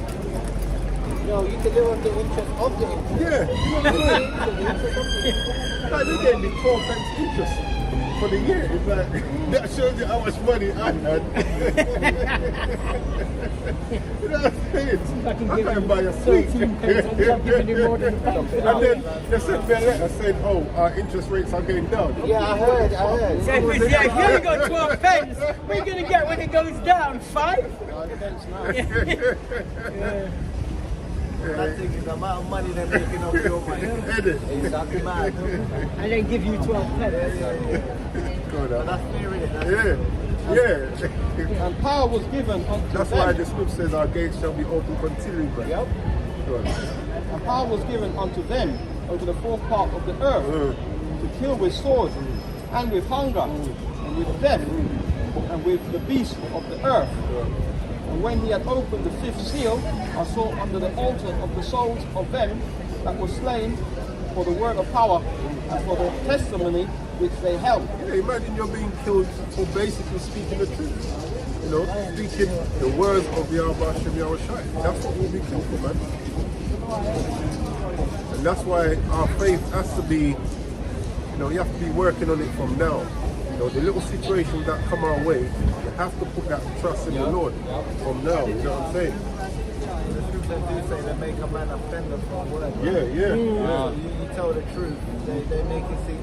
They sent that guy. There's a guy called Tommy Robinson. Yeah. Oh, yeah. They sent him to jail because he was telling the truth about what was going on in the government. You know what I mean? And they told him to take down some videos that was exposing them, and then they still sent him to jail. There was another Edomite. Well, I say Edomite. Like, I'm just saying as a descriptive term, like an Edomite, right? Because we don't know what that's in the spirit, right? He had a situation where he had a family court situation where he met a woman. She agreed, or she forced him, or asked him to agree to have a child. He agreed to have a child with the woman, right? But it turns out she was having sex with all these other different men. And then he'd been paying for the child because she effectively said, if you have a child with me, I don't expect nothing of you, I just want a child. He said, okay. Had a child with her. Yeah, she used the court system against him. He ended up paying £55,000 to her over the course of the year. Then he went and did his own diligence. Turned out it wasn't his child, right? And they basically said, okay, you know what, you don't have to be responsible for the child anymore. We're gonna take your name off the birth certificate, but she don't have to pay back the £55,000. You tell me, right? And there was a court agreement where they weren't supposed to discuss the case. She went and discussed the case. So he was like, if you're not gonna penalize her for discussing the case, I'm gonna discuss the case as well. So he made it public to show how corrupt it was. They ended up putting him in jail. You see what I mean? So it just shows you how unfair their system is. Read verse 1, then jump to 10. Yeah. This is the book of Wisdom of Solomon, chapter 2, verse 1, then jump to 10. Verse 1. For the ungodly said, reasoning with themselves, but not aright, our life is short and tedious, and in the death of a man there is no remedy. There's no remedy in their death. Neither was there any man known to have returned from the grave. A burning man, he said, but not aright. Yeah. And then jump to 10. Let us oppress the poor, righteous man. Let us not spare the widow, nor reverence the ancient grey hairs of the aged. Let's get back to us. Ain't that what we see? Verse 11. Let our strength be the law of justice, for that which is feeble is found to be nothing worth. It says the law of justice, which is more like the law of injustice. So if you bring out Psalms 20 and 21. 20, Psalms 94, 20 and 21.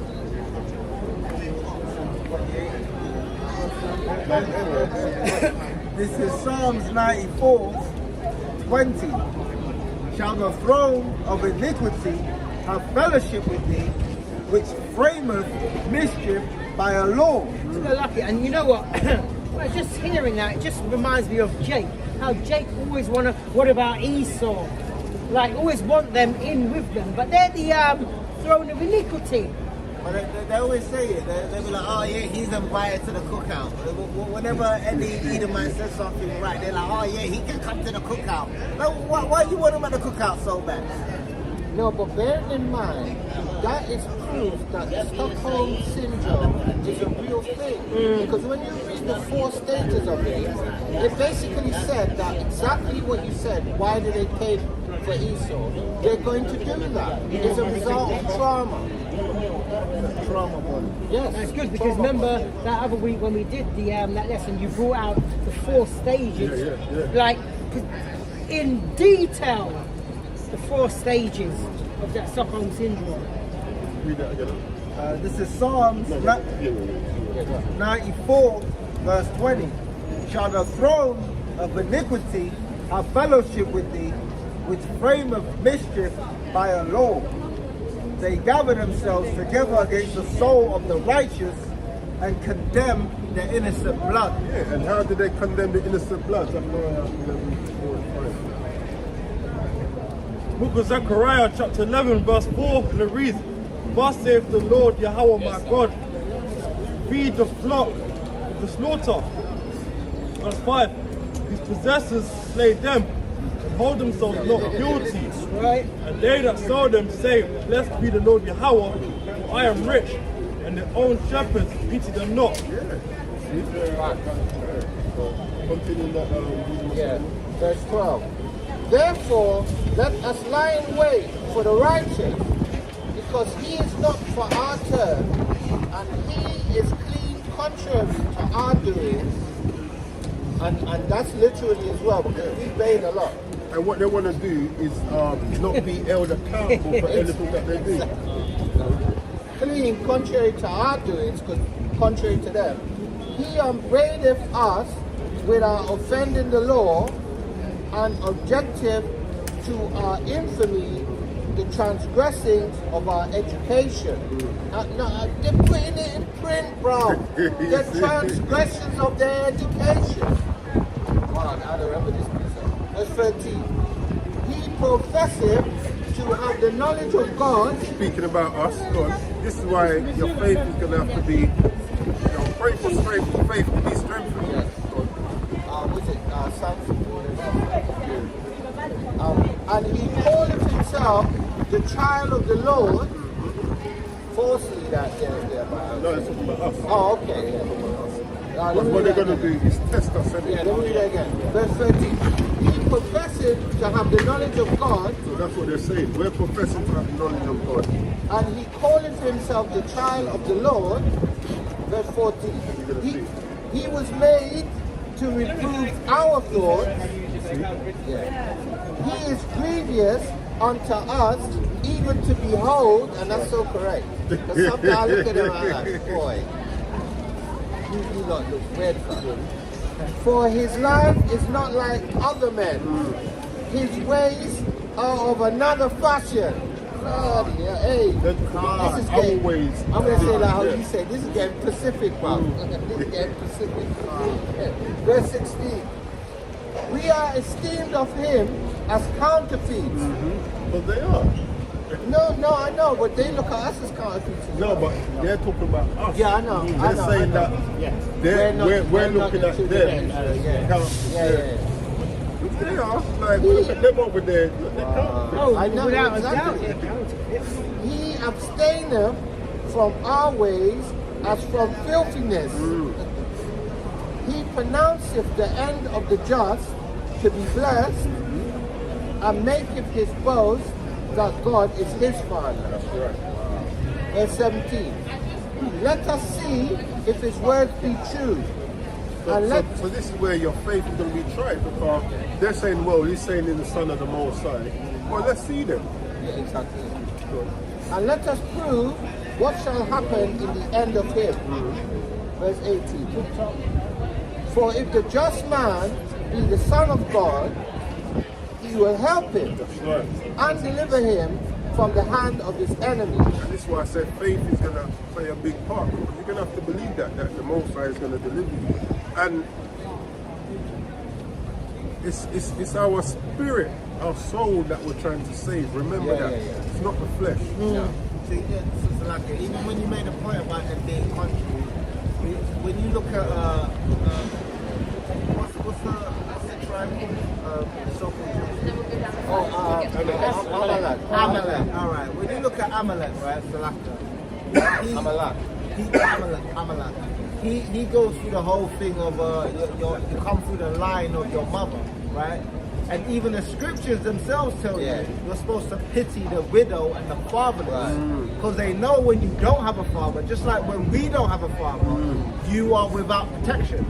It doesn't say the same thing for your mother. It doesn't. The scriptures never mention a man without a woman or a child without the mother, because even when you don't have, we're not trying to take away what women add to you, but even when your mother's not there, you can still be protected by your father. This is why they love to remove the man from the household, because they know once the man isn't there, that's the head. You remove the head, the whole body fails. Which is why we are how we are now. Like the man them failed, but the sisters them, they've gone off because of that. And it shows you how wicked Esau is, because you had that so-called black girl, or the Jake that died in Croydon from that stabbing, right? Yeah. And I was watching the news, and I remember them talking about how the youth need mentors, and I'm like, they need mentors? What do you mean they need fathers? You took their fathers, and then now you want to replace their fathers with a mentor. After you're seeing the repercussions. Do you understand what I'm trying to say? But you're going to replace them with people who don't truly care about them. Because no one's going to care about a child more than a father. But it just shows you how perverse these people are, man. Instead of you addressing the core issue, the core problem, you want to address the symptom. What he said is spot on. That's even I was talking something before the woman came, right? When I was telling you about that brother with his the prostate exam and all of that. He went to a woman, right? And this woman is knowledgeable. She was like, I don't know what it is. It could be your blood, it could be your hormones, but she gave him some stuff, fixed him right up.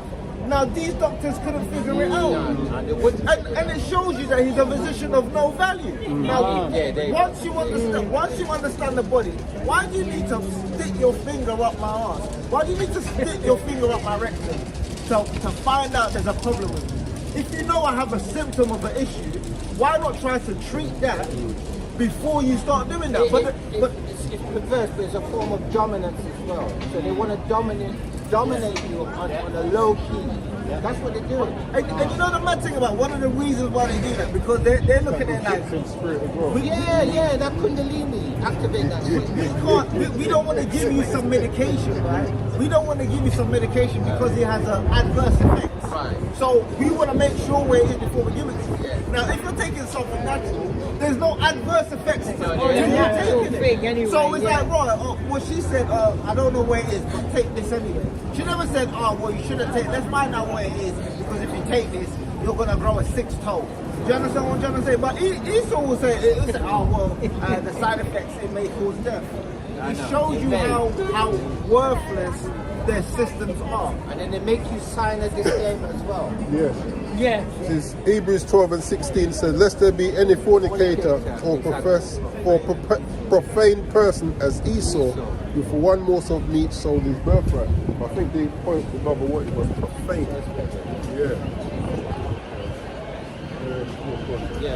Verse 18. For if the just man be the Son of God, he will help him. So we need to make sure that we keep faith, man, regardless of how dire situations may seem. And deliver him from the hand of his enemies. Verse 19. Let us examine him with despitefulness and torture. That's that diligent search. That we may know his meekness and prove his patience. That's deep. So really, all of these things that they put us through is for us to lose patience. Yeah. Yeah, but when you lose patience, what do? Go back into the world. That's right. Verse 20. And you're right under Back their where you feet. started, Yeah. You're even worse than Like you're not only under now their you have feet, no- and you're relying on them again, which is what they want. See, another reason why Esau does that, right, is to justify his persecution of you. Because now when he's made you your own good. he say you're a mad, he'll label you a madman, right? Yeah. And he'll frustrate you at every turn. Yeah. And then when you finally snap, he'll be like, look, see? I told said it, you I it told was you it was mad. Told you it was not time. Verse 20. Let us condemn him with a shameful death, for by his own saying he shall be respected. That's right. That's it there. 20.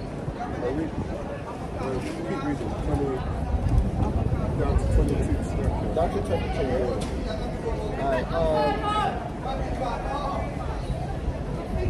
Alright, 21.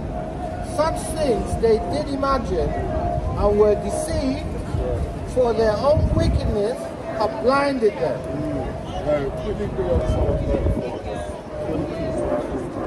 This is Psalms 90. But really, they feel that there's no recompense for their wickedness. But they've been getting away with stuff for so long. You know, what is it, Psalm 73 and 5? They're not in trouble as other men. This is Psalms 94 and 22. But the Lord is my defense, and my power is the rock of my refuge. And he shall bring upon them their own iniquity, and shall cut them off. But will it say, Job 4 and 8, he that plow wickedness and sow iniquity reap the same. And he shall bring upon them their own iniquity, and shall cut them off in their own wickedness. Yea, the Lord our God shall cut them off.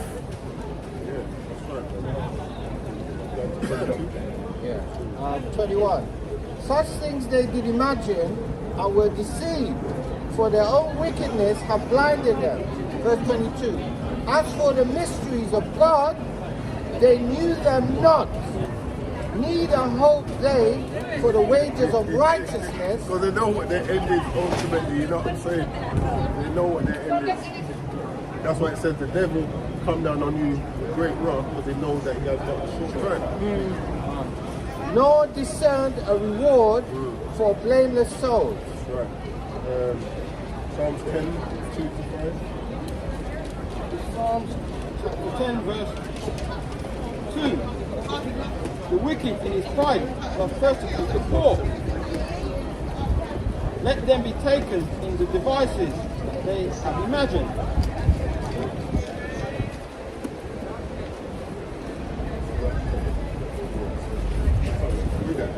The Psalms chapter 10, verse 2. The wicked in his pride shall persecute the poor. And that's what a lot of people read Esau, right? You know what I'm saying?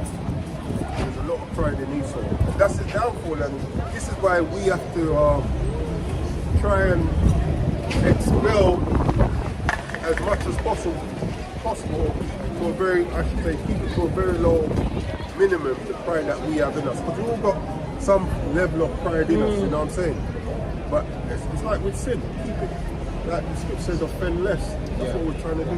But even the scriptures warn us on how to deal with it. It says in times of trouble, not to make haste. That's right, that's right. So even when Esau frustrates you, don't react emotionally, because that's what they want. They always tell want, you, yeah, they always it's true. know that saying, oh, like if you're upset, take 10. So you like 10 minutes to calm down so that you can think rationally instead of just reacting, you know? Because even the same Jake I told you, where the Esau or the Edomite tell him, oh, you know what, you can take that water to Africa.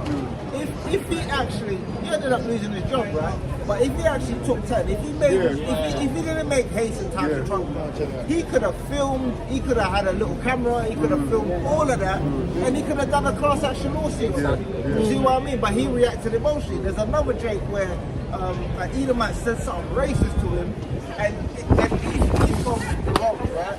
So Yeah, he's a roadman. So he said, right, you know what, yeah?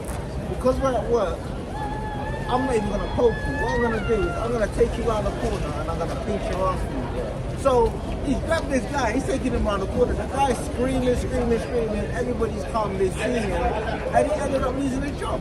Now, if he, like I said, if he was to say, oh, is this how you're behaving, either removed himself or he could have gathered documentation, he would have been able to do that. Now, this is what I'm saying. The scriptures tell us how to behave in this kingdom. Like, it tells you how to behave when you're in the nest of snares. Wise as Serpent. and harmless as a dove.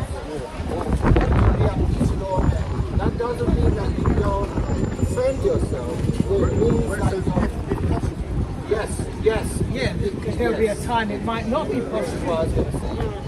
But to be circumspect, I mean, these people are goading you, don't rise To the to base. the Yeah, bait. to the blade, yeah. You know, use wisdom. And what you do with them people, use their own system against them. Same with how they would have filmed you. If it was you film them and report them. Report them. Yeah.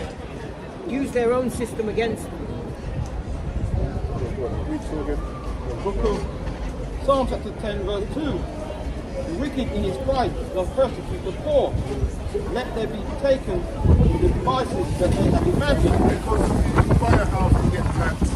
You leave it to your children, you get taxed. You get pension, it's taxed. And you know, you pay into it, it gets taxed. And when you get it, it gets taxed. You know what I did to my gran? Like, my gran, before she passed, she was getting a pension in Jamaica, yeah?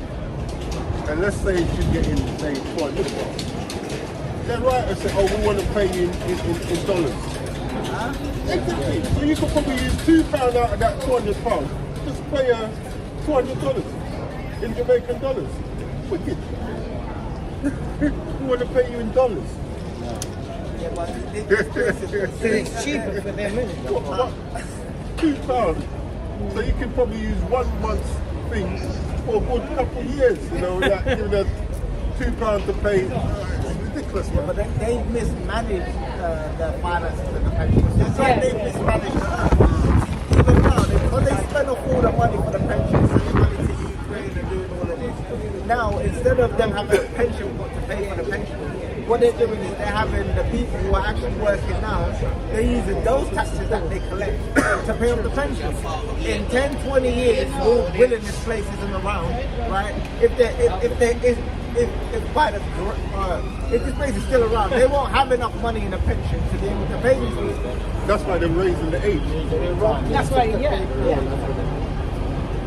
Remember that bank on Black Rock? The ones that lost a lot of pensions. Oh, yes. Because they were playing on the stock market. Because they're playing with people's money on the stock market. So when they get a return, right, they don't share the profits with you. They just keep the same money. That's what caused the crash of 2008. All the banks. So funny you say that, because I got that here. It says the Royal Bank of Scotland was near collapse in 2008-2009 due to a combination of factors, including aggressive expansion exposure to risky assets during the financial crisis. The bank required a large taxpayer bailout and shift. So we're like, says the bank required a large taxpayer bailout and shares plummeted, ultimately leading to a government takeover of the bank. Says Fred Goodwin's, that's the dude that was running it, current location is in a palatial rented villa near Cannes, France. He is reportedly enjoying a substantial pension and is guarded by security staff and Rottweiler dogs. While there have been rumours of his desire to return to the city and work in a banking sector again, he is currently residing in France. Now imagine one of us mash up a business like that. But I'm sure, if I'm not mistaken, he was given pension just before, bonus just before that. He was allowed to keep it. You know what I'm saying?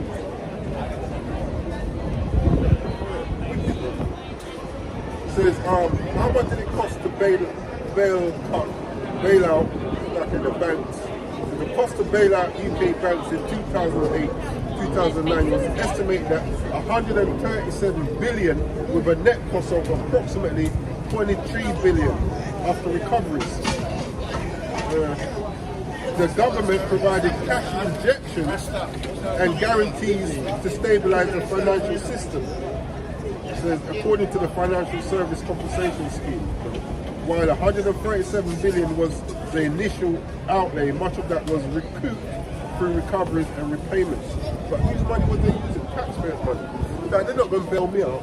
If I'm running late on my rent and them things there, they're not going to bail me out. Well, actually, no, they would bail you out your house. Yeah.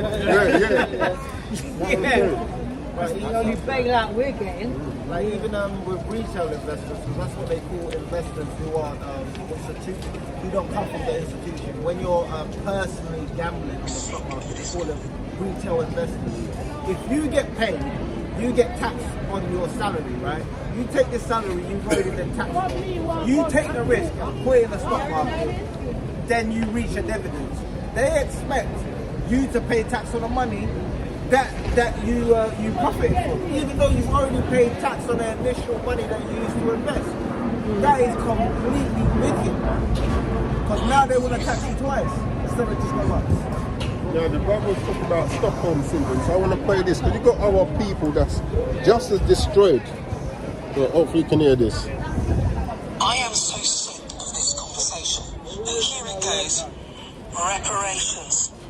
King Charles and Sir Keir Starmer are set to face a demand that the UK pays £200 billion in compensation for its role in the transatlantic slave trade.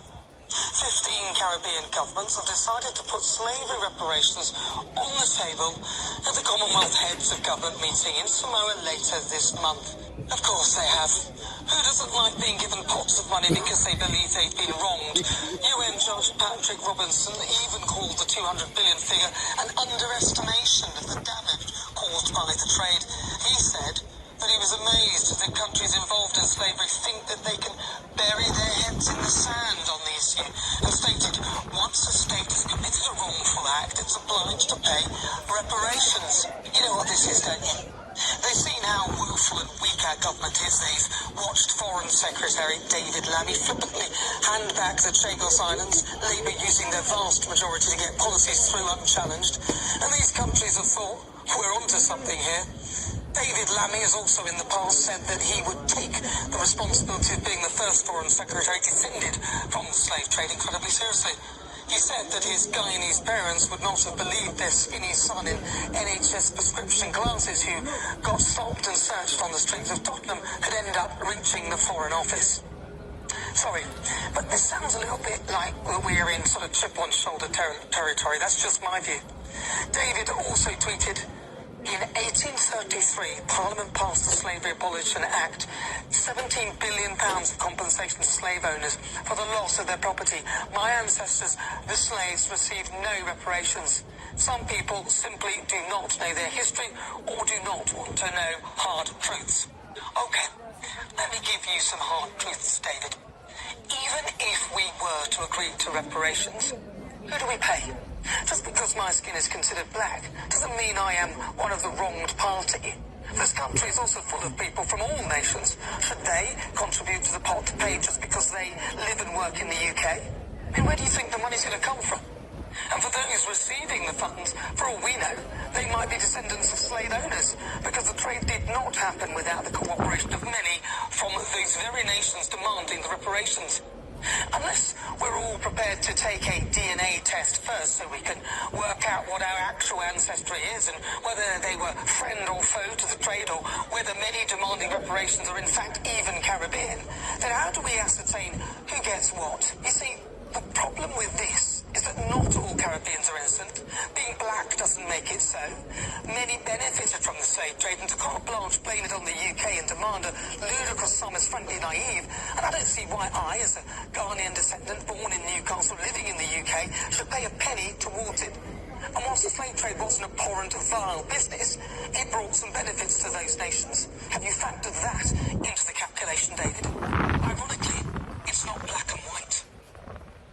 See, even she is saying that slavery brought some benefits. So you like, and I don't even believe she's a Eve because her spirit just caught me off. But yeah, Nana Akua. I keep seeing her coming on. I never watch her. You know who she is. Yeah. She's like a chocolate covered Edomite. Yeah, That's what they do. yeah. You know what I'm saying? Candy Zoe. Well, she's worse than Candy. Candy's going to talk TV. Yeah. She's worse, get man. you, but she's always Those GTN News and Talk TV are got owned by Rupert Murdoch and then this right-wing, bigoted, racist channels. It's funny that they never had these same talking points when the Jews wanted to be compensated for the Holocaust. For the Holocaust. That's the thing. Yeah. They got paid out big speedily. And they're still getting paid, yeah. Because Psalm chapter 10 verse 3, for the wicked boasteth of his heart desire, and blesseth the covetous. Yeah. Yahweh abhorreth. And you know what? They even get some of our people on their side to do their dirt work. You know what I'm saying? Just like this woman there. I would like her spirit to seem to go through it.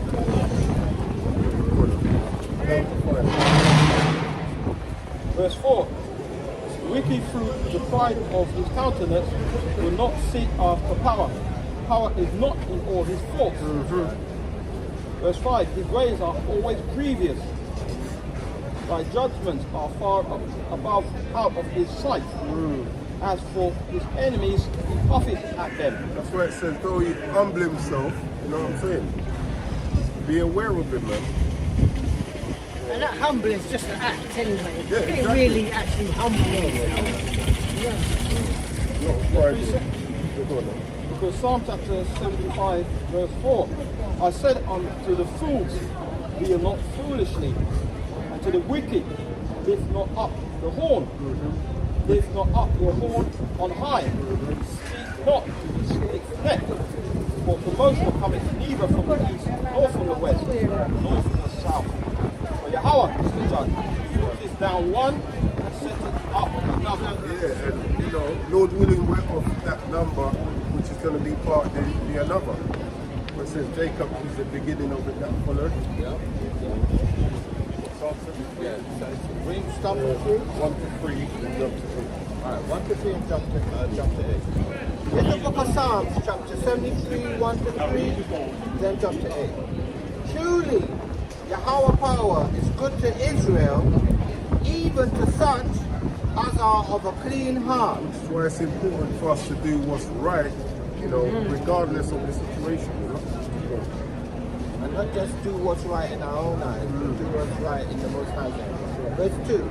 But as for me, my feet were almost gone. My steps had well nigh slipped. Verse 3. For I was envious at the foolish when I saw the prosperity of the wicked. Verse 8. They are corrupt and speak wickedly concerning oppression. That's why you hear them say things like, colonization was good, And you know, we put roads, and we taught them how to read. But don't mention the whipping, the raping, the murdering, the land stealing. You know, We gave don't them mention all that. Christianity. Yeah, don't mention all that. what more do they want? What more? Yeah, exactly. What more do they want? We educated them. It's like what happened with Oxfam. They used to say, oh, well, we sent Oxfam, we're giving you aid, we're giving you this. These times, often people over there was molesting people, essentially. Yeah, they was. But they don't ever bring that up. But even with all the aid that's been And sent, you're right, they were giving them aid with an S at the end. but with all the aid, it's like, Hey, that, yeah, you don't really see them really benefiting with all the money that's been made, you know. Because the thing is, all the money that was made, that was so-called sent there, never reached the right places. Or they just build a one pipe here and a one pipe Now, over listen, there. by the time, all like, you remember even used to see every year, they used to have that Pugsley Bear with the eye patch, they're doing children in need and all this. All those millions, where's that money? right, so the funny thing is, now that you mentioned that, you know the guy that made in Gorilla and OCD? You know the guy, what's his name? The lecturer, the doctor, Dr. James White. Right, so you know he was convicted of an offense to win. Yeah. It's on the stick, so you watch it. Yeah. So basically, he was in charge of like an Oxfam thing in Haiti. And you got it on the stick. But basically, what they would do, they were going to Haiti during the problems they had, setting up orphanages, taking children, abusing them, hiding the evidence, all of that. Their character is their character, isn't it? Verse 8. They are corrupt. Oh, did you read 3? This is Psalms 73 verse 3. For I was envious at the foolish when I saw the prosperity of the wicked. Yes, but the scripture tells us what? Every down of your person, she's none of their ways. We need a law because Esau actually can't recompense us. No. It's not even possible. They wouldn't even have a kingdom left if there was. Well, they're not going to have a There's another video I wanted to play, but I don't even know if it's going to be. Because we want it, well, I don't know about you, look, I want it all myself. I want it back in blood. I want it liquid. Let me see. I want to see I'm red. going to play this, but I'm not sure Red. I'm going to be able to hear this. I love every black person in this country to get a $1 million check. Acres of land, absolutely. Are they owed that amount? 100%. Black people, Hold on, because this is low. you bankrupt the whole country. For the people that built the country and make you that fucking money, all of a sudden now you're worried about being bankrupt when you spend trillions of dollars on defense, trillions of dollars on unnecessary, trillions of dollars to send black men, especially to jail, with trillions of dollars to drug the fuck up our whole country, trillions of dollars to fuck the food up, to fuck air up, the water up, trillions of dollars to make people sicker and sicker and sicker and sicker in this country. But you mad? We don't have the money because plain and simple, you do not like black people. It is very obvious. For hundreds of years, we've been the most hated. Within that hatred comes the hypocrisy of loving our culture. You've made trillions off of our motherfucking culture. White musicians, all of them, have made money off of black fucking culture. All of rock, all of jazz, all the shit we created from the oppression, which is in itself.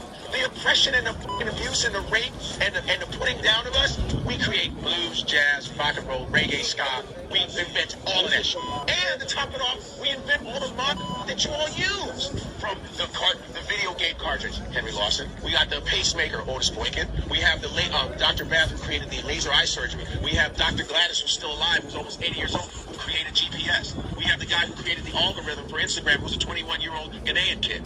We've done all this shit.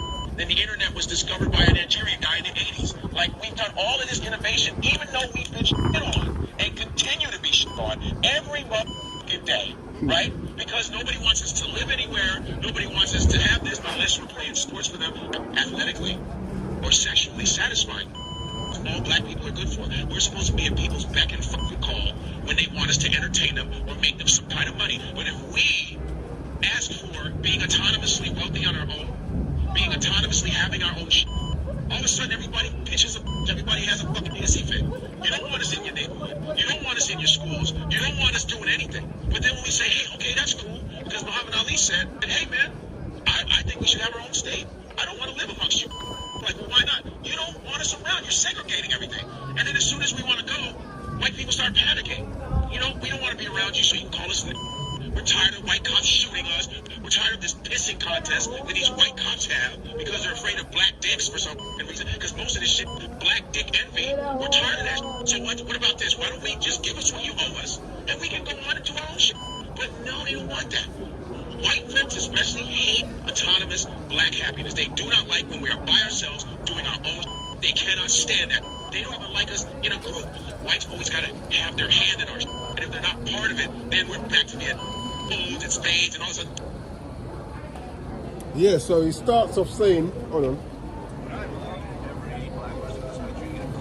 So I said, he was asked a question, would he love every black person to get $1 million check? And then he goes on to say something like, well, it will bankrupt us. So the guy is giving off the right one. So you're worried about being bankrupt after you've done all of this, you know, listen off the things that he did. And that's just the inequality. That's going back to what you're saying. Like they won't be able to recompense us or compensate us. So it has to be of the Lord. But if I stole your house, the only way for me to recompense you is to give the house back. But then I'm going to be homeless. That's Esau. But according to the scripture, you're supposed to give back Double. double. Yeah. But where the double going to come from? The Lord. Exactly. Right, so the reparations that should have occurred was not monetary. The reparations that should have occurred was the record, the diligent search that they made, the records they had. When they released those slaves, they should have gave them back their tribes, or gave them back their heritage, gave them back their language, gave them back a sense of who they are, because they got all the records. They didn't do that. So what they did, they took a group of people, reverse engineered them so that they're in a worse position than they was when you first met them. Then they let them free. That's what you do. And they set up rules to disenfranchise them and to keep them perpetually slaves. So Like, if you know, if they had prepared that, because during the what's it? So the first 50 years after slavery, what's that term? First 50 years after slavery, when Jim Crow, during the Jim Crow era, that's when all the Black Wall Street, there was many of them, were created. They had their own banks, they had their own insurance, their own doctors, their own dentists, their own bus companies, right? They destroyed them. If they had allowed those things to exist, we wouldn't need reparations. Yeah, we would have repaired ourselves. Then they need, you know, Esau, It's a vacant he wasn't blessed exactly to work from the land. Exactly. Exactly.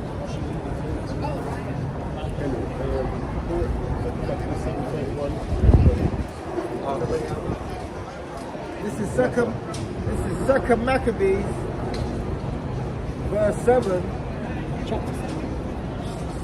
Chapter 7 and 31. And thou that hast been the author of all mischief against the Hebrews shall not escape the hands of God. That's right. And that's the key thing that we have to bear in mind. So that these nations, especially Esau, ain't gonna escape. You know, a lot of our people don't really believe that there'll be any recompense. So, But a lot of our people don't even want recompense. No, They're quite happy. Yeah. They're quite happy to let that slide and just all get along. Just want it. Yeah. Love your enemy. Go along to get along. If somebody's a base man and you say you want to be equal to them, you're basically saying you want to be equal to what animals, or you want to be equal to the base. How does that make sense? And it rhymes with waste man as well. Like imagine saying you want to be equal with a slave. That doesn't even make any sense. That's what you are saying. Yeah, that's what you're saying. I want to be the same as a slave. Right, so I'm going to start off with Daniel chapter 4 and verse 17.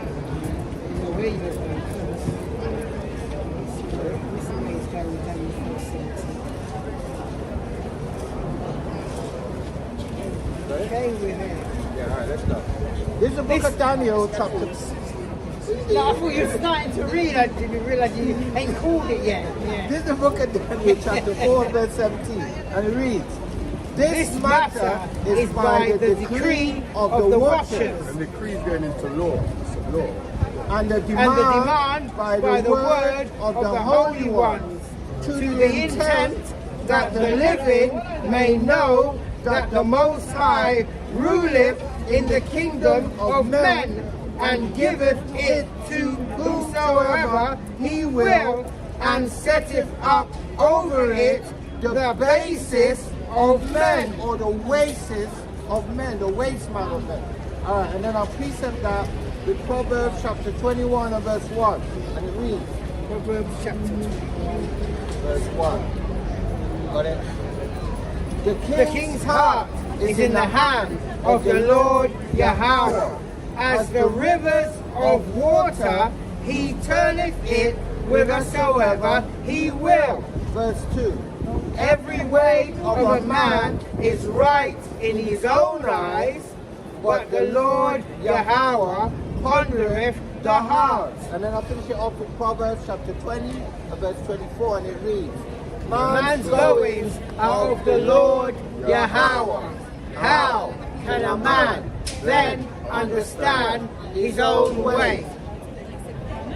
Deuteronomy chapter 30 and verse 2, and it reads, Thou shalt return unto the Lord thy God Yahweh, and shalt obey his voice according to all that I command thee this day, that thou and thy children with all thine heart and with all thy soul. The scripture says also obedience is better than sacrifice. That's right. It's definitely. It's the book of Hebrews, chapter 10, verse 31. It is a fearful thing to fall into the hands of the living power. We said that the book of Psalm chapter 15, verse 22. Now consider this, ye that forget Yahweh, he shall tear you in pieces, and there is none to deliver. On your life. I just wanted to say quickly before we close out that the term waste man, it says it is a person who's considered foolish, irresponsible, or unproductive. Now, the scriptures say, right, wasted away is he. That's so right. the true waste That's right. is Esau Edom. That's And right. with that, I leave it I'm to going to the make a clip out of that. That's right. He's a true waste man. I show up. That's what it means. Wasting away to me. That's right. I'm going straight in, yeah. Proverbs chapter 4, verse 7, and it reads, Wisdom is the principal thing. Therefore, get wisdom, and with all thy getting, get understanding. That's right, and you know what it's going to be by now? Psalms 111, verse 10. Warm up your vocal cords. Psalms 111 verse 10, and it reads, The fear of Yahweh is the beginning of wisdom. A good understanding have all they that do his commandments. His praise endureth. I will lam ya. Lean out the way, let me come to. And you know by now, we're going to go to the conclusion of the whole matter. Everything we've brought out prior, today, and lessons to come. Hopefully not too much more lessons to come. I'm sick of this place. Innit? But anyway, with that said, this is the conclusion of the whole matter. Ecclesiastes chapter 12 and verse 13, and it reads, Let us hear the conclusion of the whole matter. Fear Yahweh and keep his commandments, for this is the whole duty of man, every Israelite man, woman, and child. Verse 14. Verse 14. For Yahweh shall bring every word into judgment with every secret thing, whether it be good or whether it be evil. So whatever you're doing behind closed doors, don't follow this guy who's trying to take away. That's right. Yeah. Yeah, so, Lord willing, the lesson was But I ain't finished. You already want to drop me out. Anyway, as I was saying, anyway, you know what you're doing behind closed doors. And so does Yahweh Shimei Al-Shai. And you will be recompensed. Not maybe, you will be, whether it's good or bad. Right. So Lord willing, the lesson was edifying for everyone that tuned in, for the precepts. From that, we're going to close out and give all glory, honor, and praises to Yahweh, Hashem, Yahweh Shai, Wahab, Rakah, Kadash, Wahab, Yahshua. And what the brother's going to say. And guess what? It's about that time when I go say, we out.